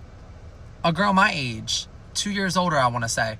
Yelling and screaming, looking around. Okay. So we watch her for a second, and she's like saying a name. For context, I'll say coconut. So she's like, coconut. What the fuck? Are we in Aruba? What are you looking for a coconut for, girl? We don't even have pina colada in these parts. We're in Maryland, my love. We have slugs, mulch. That's what we have. So she's like, coconut. And like me and my friend are like, what the like, was there an allergic reaction? Is she losing it? What happened? So we're like looking. She keeps saying it, and then she makes eye contact with them. So we go up and we're like, girl, like, is everything okay? Like, we don't own any coconuts. What's happening? And she's like, no. Like, I lost my dog. So we're like, oh shit. Okay, lock in. I didn't even know there was a dog that was. I've been here for 5 years in my neighborhood. I didn't even know you guys had a dog. Okay. So at this point, we're part of a team. Come on, it's the trio. I was about to say mutant turtle, something. So at this point, we're all three walking around the neighborhood. She didn't even ask for our help at this point, but we're walking around. We're like, coconut, come to mama, coconut. Come, we're not even your mom. Coconut, come on. I want to say that ensues for like a good 10-15 minutes. Finally, I don't even know where we found the dog. Probably upside down in the trash can. I have no fucking clue. But Coconut was found. Coconut was retrieved. She's thanking us profusely. She's like, oh my gosh, like, thank you guys so much. Like, I know I look crazy right now. Like, you guys haven't even met me before. Like, this and that. We're like, no, girl. Join the club. What's going on? One thing leads to another. We're chatting. Like, we're chatting. I want to say we're out there actually chatting for 2 hours about everything under the sun. Her age group, her favorite colors, what she ate this morning, her favorite type of tree. I think it was pine. I don't know. Everything and anything. We don't need to know this information, but we're talking. And we find out that from what I remember, she didn't live there full time, but those were her grandparents. So her grandparents lived there. She was there a lot, but didn't live there full time. Like, I guess she would kind of like rotate, or she was like about to like move in there maybe full time, but it was like up in the air, very confused. So then near the end of our talk, we're like, wait, like, you're cool as hell. Like, she got both me and my best friend's name, and she was like, oh, like, which one of you live here? I'm like, that's me, mama. I live here. Bestie comes around all the time. What's up? So she's like, okay, wait, you guys have an Instagram? Oh, yeah, I do. Yeah, I have an Instagram. Have about 500 followers. Make it 501 because I'm in middle school. I don't know what's going on. Give me a follow. Sorry, y'all. It smells like Snoop Dogg outside. This is why I hate filming in my car. Okay, back to it. So she gets both of our Instagrams, collects some like resources. Then she follows us right in front of us. So we're just like talking still. We're not on our phone. Talk for, I want to say, another 40 minutes. And while we're talking, I pull out my phone and I see a follow. And what do I call her? Oh, for sake. I'm gonna call her Rebecca. We'll call her Rebecca. And let's say her Instagram is like Rebecca's camera. We'll just say that, Rebecca's camera. Follow me on Instagram. And I'm like, okay, like while I'm like standing here with her, like my bestie's talking to her, I'm like, let me look. Rebecca's camera has about 150,000 followers on Instagram. Rebecca's motherfucking camera. Now, once again, I'm in middle school. Bestie's in middle school. And this is like, I don't even know what year this would be. I almost want to say 2016, but I don't want to spread a rumor. But like a while ago, Rebecca's camera, you got 150,000 followers on Instagram. You know how fucking big that was? Now, granted, in the ripe year of 2025, you have 150,000 followers on Instagram. That's fucking major. Okay, shit. Because you guys know Instagram is the hardest to get fucking followers on. What the hell are you doing? And she followed about 100 fucking people and followed me and Bestie. Oh shit, lock in. No, I don't give a fuck, and I still don't give a fuck. So I click on the Instagram, I look back up at her, I said, so where's TMZ at? Rebecca's camera, what the fuck is that? And she's like, oh yeah, like, you know, I do social media, like that's what I do. And I was like, yeah, you conquered social media. How the fuck? So then we start talking, and keep in mind, I know how to circulate my shit. I'm like, okay, lock in. Like, we're not fans, because I didn't know who she was before this. So we're not gonna act like we even did, right? So I'm like, wait, that's so fucking cool. Like, that's insane. Like, how'd you even amass that? Like, what? I show Bestie. Bestie's like, oh. Now we're talking about that. She's like, yeah, like I do like YouTube and like Instagram and stuff like that. We're interviewing her on it. Because you wanna know what me and Bestie had? At this time, a fucking YouTube channel. Oh, I'm gonna regret saying that. We had a YouTube channel and we had a nice little 70 subscribers. It's a collab YouTube channel. We were, come on, y'all. It's our first time on Earth. So my dumb ass, I look at her, I was like, oh yeah, like me and Bestie actually have a YouTube. And she's like, what? Like, show me the YouTube. Our fucking 90 subscribers on our iPod Touch, iPad, Nintendo 6.7. Grainy ass YouTube videos of us doing a food eating challenge. I don't even know. She's like, oh my god, that's so cool. Like, I'll subscribe, blah, blah, blah. She subscribes. We also exchanged numbers, and she's like, okay, like anytime I'm at my grandparents, like I have no friends in this area. From what I remember, her parents lived in Virginia. So she was like, I have no friends in this area when I come to visit like my grandparents. Like, oh my gosh, like we should be friends. And I'm like, yeah, like first of all, you're cool as shit. Number two, influencer buddy. And it gets wild as fuck from here. So that's the backstory for you. Part 2, because oh, it just gets fucking insane. Part 2 on the time I became best friends with an influencer and then she disappeared off the face of the earth. So I left off, we exchanged all our information. Me and Bestie go back into our den, which is my house, and we're like, what the fuck? We need to do research. So I pull out my laptop, I'm like, lock in, because part 87 of who the fuck lived next door to me the entire goddamn time. Who is this? Why are you so famous? Why was your dog lost? There's so many questions. So we get to Google and we type in Rebecca's camera on Google, and all this shit has come. I mean, I'm pretty sure I don't even know if famous birthdays was around, but I'm pretty sure like a famous birthdays came up. Not a Wikipedia. Rebecca's World wasn't that big yet, but like Instagram, YouTube, all this shit. And from what I remember, I don't want to like spread a rumor, but like I swear the YouTube channel was at like 250,000 subscribers. Like it was, and keep in mind, this is like around like 2016. So it's like, ooh, you're pulling numbers. And you know, once again, if you have a high follower count on Instagram and YouTube, way different than TikTok. TikTok wasn't even around at the time. It was Musical.ly. So we're like looking up, and she's not even like, she's type of girl, like, she's got her YouTube, Instagram, but, like, we're also, like, finding shit, like, her, like, she's, like, Visco famous. Which, like, you guys remember Visco? Oh, the Pinterest little Starbucks cups, right? The goddamn unicorn drink. Like, she was, like, Visco girly, too. Like, and she was also, like, we're finding shit, like, she's on these accounts of, like, baddie, like, not even baddie, but, like, do you guys remember, like, the Instagram accounts where it was, like, baddie, I don't even know. It would be, like, the Instagram account would have, like, 80,000 followers, and it would be, like, Pinterest baddies or something. Like, she would be, like, those profile pictures. Like, that's the type of girl we were reckoning with right now. Real speed. So I'm like, shit. And anyway, so while we're mid-researching, I get a text from Rebecca's camera, and she's like, oh my gosh, it was so nice meeting you guys. Like, literally when I come back, because I'm leaving, like, tonight or something, like, she was like, we're all hanging out, like, 1000%, like, we're gonna make a YouTube video. Like, shit. I had to, like, lower my voice because I didn't want her to hear me through the walls, because she's my goddamn neighbor. Not even a townhouse, but still. I don't want to squeal too loud. Don't want her dog to get lost again, right? So anyways, rest of the night ensues, whatever the fuck. Bestie ends up leaving. Bye, Bestie. And she leaves. I do a little more research, and I'm like, damn. Like, I start watching her YouTube videos, because I'm like, what? Like, what is this hype? And she's not even doing, like, too much on YouTube. Like, she's just, like, pretty girl. Personality's cool as hell. Like, I think what was she doing at the time? Like, she was kind of doing a mix of everything. Like, she was doing, like, makeup routines, but, like, yeah, like, makeup. She was also doing, like, challenges, kind of, but, like, not full-on challenges, but, like, little dabble on challenges. She had the whole setup, too. The whole setup, good quality, everything. So, fast forward, I want to say, like, 2 weeks later, I get a text from Rebecca's World. And through these 2 weeks, me and Rebecca's World, we're like, we have each other on Snapchat too. So we're like sliding up on each other's shit. Like, we're like locked in. Like, we're like friends. And I get a text from Rebecca's World. And she's like, what are you doing? Like, blah, blah, blah, blah day. And I'm like, nothing all of a sudden, Rebecca's World. Nothing at all. What the fuck are you doing? And she's like, yeah, like me, you, and I didn't even have a name for Bestie. But I'll just call her Bestie for now. She's like, me, you, and Bestie should, like, film, like, a video. Like, we, like, literally should, like, that sounds inappropriate now. It wasn't no weird video, but, you know, a little collab video. And I'm like, I'm not even gonna ask Bestie, because it's gonna be a yes. It's gonna be a goddamn yes. We're doing it. So she's like, let me know any ideas you have, like, shoot me it, and, like, we're doing this. Like, we're so doing it. So I text Bestie, I'm like, what the fuck are we gonna do? Because, keep in mind, we got 90 subscribers. This is our make or break it, right? Because big leagues with 250,000 subscribers. We do this collab, we're gonna be in LA by tomorrow at VidCon, okay? I'm texting Bestie, but me and Bestie are laughing like shit, whatever. We're like, okay, like, I so desperately, like, for my peace of mind, I don't even want to go to my old YouTube channel. I don't even think it's still there. But, like, what the fuck was it? It was some type of challenge. I think it was like a spicy challenge. Okay. By spicy, I mean, like, spicy food. So it was some type of, like, jalapeno. I don't even think it was like ghost pepper, but it was like a spicy, like, trying spicy food. I think it was trying spicy Korean food, actually, because she was Korean. So I'm pretty sure, from what I remember, it was trying, like, spicy, like, Korean food. That was the challenge. But it was like snacks, maybe. I don't know. It sounds like I'm trying to remember. It was something spicy. And she came up with the idea. And I was like, hell yeah. Like, that seems fine. Like, I'm hopeful. Get to know our personalities. Because we'll be screaming when we're eating the spicy food, right? We map out a day. I text Bestie. Bestie's available. And I'm like, okay, we're meeting at my house.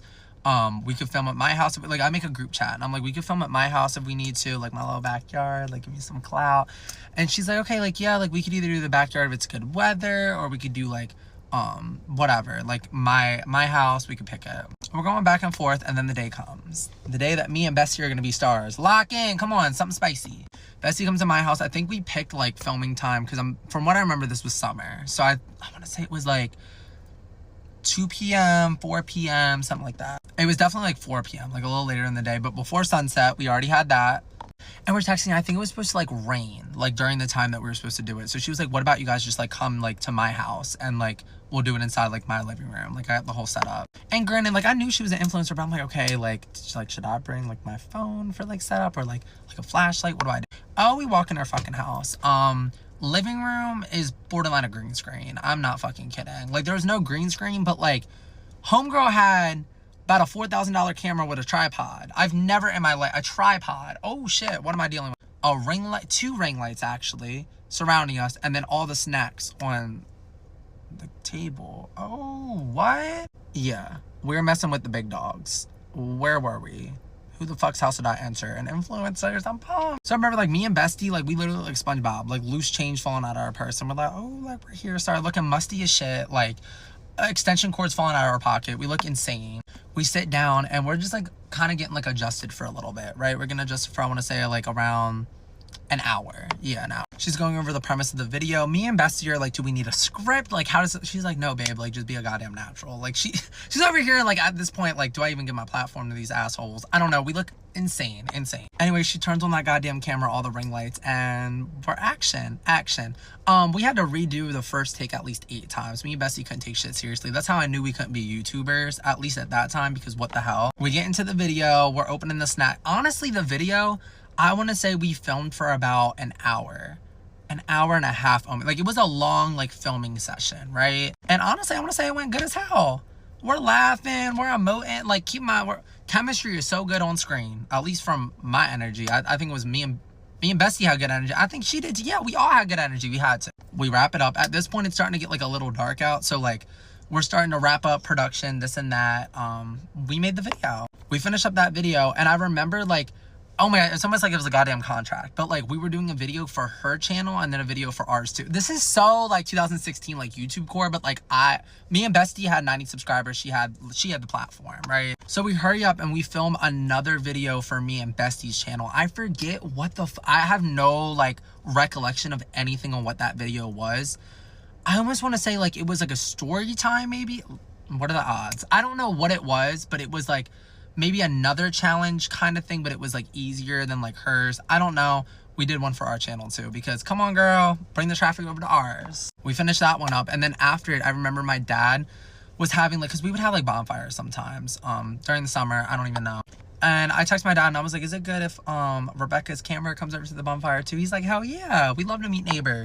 And I invite her, and she like, at first I remember she was like nervous. Like she was like, oh, like, I don't know. And I was like, girl, like, if you don't want to come, it's totally fine. But like, if you're like, come emote. And she was like, you know what? Hell yeah. Came over for the bonfire. Had a bonfire. Literally s'mores. We're taking a static picture of the fucking s'mores with a selfie stick. And her big ass nice Nikon camera in our face. She tells us over at the whole s'mores fiesta, she's like, yeah, like I'll edit all the footage, like I'll send it to you guys before posting this and that. I'm like, oh my God, like oh thank God. The night ends, and I want to say a few weeks later, because I remember it took a while. Like it took a while, and me and Bestie were like, wait, like are we bamboozled? Like was this all a prank? So we were like texting her like not every week, but like we'd text her like a week later and be like, oh girl, like we're texting in between this, but I'd be like, oh, like how's the footage, like how's the video? And she's like, yeah, like good. And then a month later she sends the video to me and Bestie, and she's like, what do you think? And we're like she's got the YouTube like non-copyrighted ass music. I'm like, yes, she got a goddamn thumbnail too. I forgot to say this, we took a thumbnail before the video. Like she posted the video, and then I remember, I'm pretty sure she even like asked if we wanted our video edited, and we were like, oh, like we don't need to, whatever. And she was like, okay, like please let me know if you want it. I think she really wanted to edit our video, because she was like, you guys, I know it's gonna be fucking grainy and blurry. So I think we even sent our video over to her production, which was her production was with her goddamn MacBook. I didn't even have a MacBook at this time too. I thought she was the coolest thing out there. Like she had a MacBook. My loser ass had like a Dell 4.7. I don't even know. And then she posts her video, we post our video, and that's not the end of the story. Okay, one more part, I apologize. Part 3 on the time I became best friends with an influencer, and then she went off the face of the earth. So both of our little YouTube videos are now posted at this point.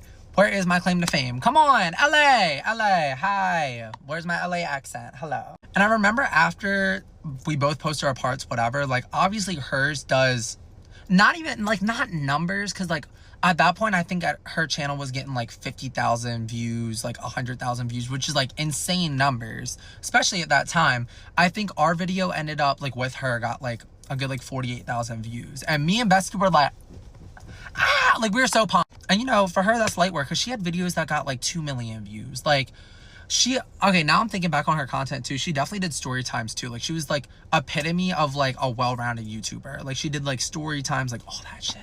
And me and Bestie posted our video, and I think that was our highest charting one. Instead of our normal 10 views, we got 400 views, and we went fucking ape shit. We were like, oh my fuck, oh my God, because me and Bestie were gonna make it. And we were getting like, keep in mind, we had 90 subscribers. I think we gained like 40 subscribers from that collab. And we were like, and I don't even think she like promoted our, which like she didn't need to, but like that was insane. Just from like the YouTube algorithm, which is like hard to like come by, like we gained like 40 subscribers. It was so cool. So I remember after that, she like didn't come by her grandparents' house for like another month. And keep in mind, in this time, like me and her like still texting, like shit like that, but like I just haven't seen her. Like, where is Rebecca's camera? Not that I even need to collab with her again, but like, girl, like, come say hi. Let's get a selfie or two. Let's hang out. She's just missing. Bessie's missing. And then I want to say a month later, she comes by around again, and she like texts me. She's like, oh, like I'm home. And I think she was home and I wasn't. Like I was somewhere, and I was like, shit, like missed her again. Like, no, like I missed her. Because keep in mind, like, it wasn't even like a whole like collabby type of situation. Like I'm acting like I'm even a fucking YouTuber, but like she was such a cool girl. Like she was cool as hell, sweet as fuck. She was fun to hang out with. Like that was my girl. Where are you? I miss you. And then I want to say I miss her that time. A couple weeks later, she comes back to our house again. I catch her one more time. We hang out again. And I think this time it was just me and her. Like it was a little solo collab moment. And I was like, and like we didn't film or anything, didn't take pictures, none of that. We were just, I think it was neighborhood core. Like we were just sitting outside on the dry cement chatting. We probably chatted for like a good like 2 hours. Once again, chatty Kathy. And yeah, just like updates about our lives. I think because I don't want to spread rumors, but like I swear she was telling me about like a crazy ex or something. Like there was like some ex drama going on that she was telling me about, and I was like, because at this point I'm like 7th grade, 8th grade, I'm like, major news for literally my unemployed ass. And I don't even think she brought her ex like on her YouTube channel. I don't even know, but it was just like some drama in the brew. I was like, holy fuck, like I hope you're doing okay, like I love you, whatever. And then after that, I remember it was like a week or two later, something happened where like she posted on her Instagram, I want to say, but she was like getting stalked, like not stalked, but like harassed. Like she was getting like bullied by somebody real fucking bad. Like something crazy happened and she got like a DM or something, and it was like a crazy ass death threat, and she like posted it and like on her like main Instagram. I'm trying to get like recollection now, but it was like a slideshow of like all the death threats she's been getting on social media. And it was like, it's not even like she was getting canceled. Like this was just like YouTube like hatred 2016. And I remember I texted her and I was like, hey girly, like it was like a long, I had the time in 8th grade. Now I'm a horrible texter. I had the fucking time. I sent her a long ass paragraph. I was like, hey mama, like I hope you're doing okay. Like you're amazing. It was like a long, but like long. Like I want to say like 2 pages at least. And what did she do? She posted that. I remember she posted it like on her Snapchat, and she was like, oh, like my bestie neighbor, like I love him so much, like blah, blah, blah. And I was like, oh, I love you. And then after that, me and her just like kind of gradually faded. Like we would still text there and there, like slide up on each other's shit, but like it kind of like weeded out slightly, but we were still texting. Then one day, everything's just deleted. Everything. It started at first, I was like, okay, wait, like she blocked me? Am I canceled? What the fuck did I do? But no, literally like one day her Instagram like is just not found. Her Snapchat is gone. Facebook, for God's sakes, gone. Wattpad gone. She didn't even have a Wattpad, but gone. I hit up Bestie, it's all gone for her, and I'm like, okay, maybe collab gone wrong. Whatever. I start going on anybody I know's phone, everything's gone. Like her shit, because at this point, I'm not even like pressed to like she would have blocked me. I was just like, wait, like, what the fuck? And keep in mind, in my town, like people knew her name. Like not like a lot of people knew, like she was kind of like, I don't want to say niche, but like people knew her name. Like it was like a lore.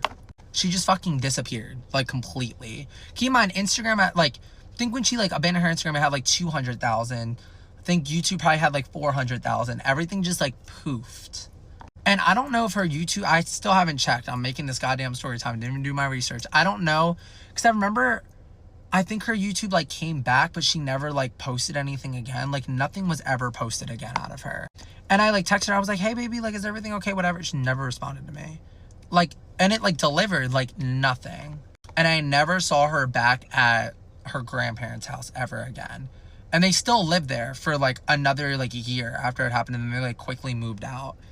And like keep in mind, like my parents are very social, but like the neighbors weren't really like the type to like socialize with us. Like they were nice, like they like, but it wasn't very like the way my neighborhood's set up. Like everyone's very like wavy, definition of like annoying, like friendly neighborhood, right? Everyone knows each other, everyone's in each other's business. But like her neighbors, not her neighbors, her grandparents weren't the type to like, you know, like they weren't rude, but they were just, you know, about their business as they should. And they just moved out. And then like new people moved in, never heard from her again. And like I'm pretty sure if you Google her, like she still pops up, but I'm like, what the fuck happened to her? Like, she might have like maybe like a low-key private account. I don't know what ended up happening, but like she ran my town slightly for a moment. And like she, keep in mind, like she had a YouTube video, I'm pretty sure, like opening up fan mail type shit. Like she had a following. Very much Visco girl, Tumblr girl. Who's behind me? Oh, sorry, that was my neighbor. I love her so bad. But like, it's still a cold case. I don't even want to say Dateline. Like, it's more suspicious than that Discovery Channel. But like, Discovery Channel couldn't even find her coordinates. I have no clue. But after I post this TikTok, I'm probably gonna go investigate her for like 8 hours and see if I can find any traces of anything. But I remember about like 2 years ago, I was talking to somebody and I was like, wait, like I think it was my best friend that lived on the end of the street, because she knew her lore too. And we like looked her up because we like brought her up and we were just like, wait, haven't heard that name in years with a cigarette emoji. Looked her up, nothing. Like nothing. You can still, like, when you look her up, you see like pictures like from like those like baddie Instagram account, like Pinterest, like Tumblr girls, like 4/7. Like she was so aesthetic in Tumblr. Ugh. But yeah, somehow if she has a TikTok or anything to this day, if somehow this reaches her, how are you doing, mama? I miss you. I love you. I hope you love me back. I don't know what happened. I hope you're doing better. I'm pretty sure she was battling with like some like depression and stuff like that. I'm not sure. I'm pretty sure she was open about that. I think that's what it was. I don't know, but she ghosted everything. I hope she's doing better now. Love her down. I'll never forget the way you made me want to become a YouTuber, because look at me now. Now I'm cracked out on TikTok screaming and yelling. Stay tuned for the next story time, y'all. Once again, if you see this girl, I love and miss you. Hope you're doing good.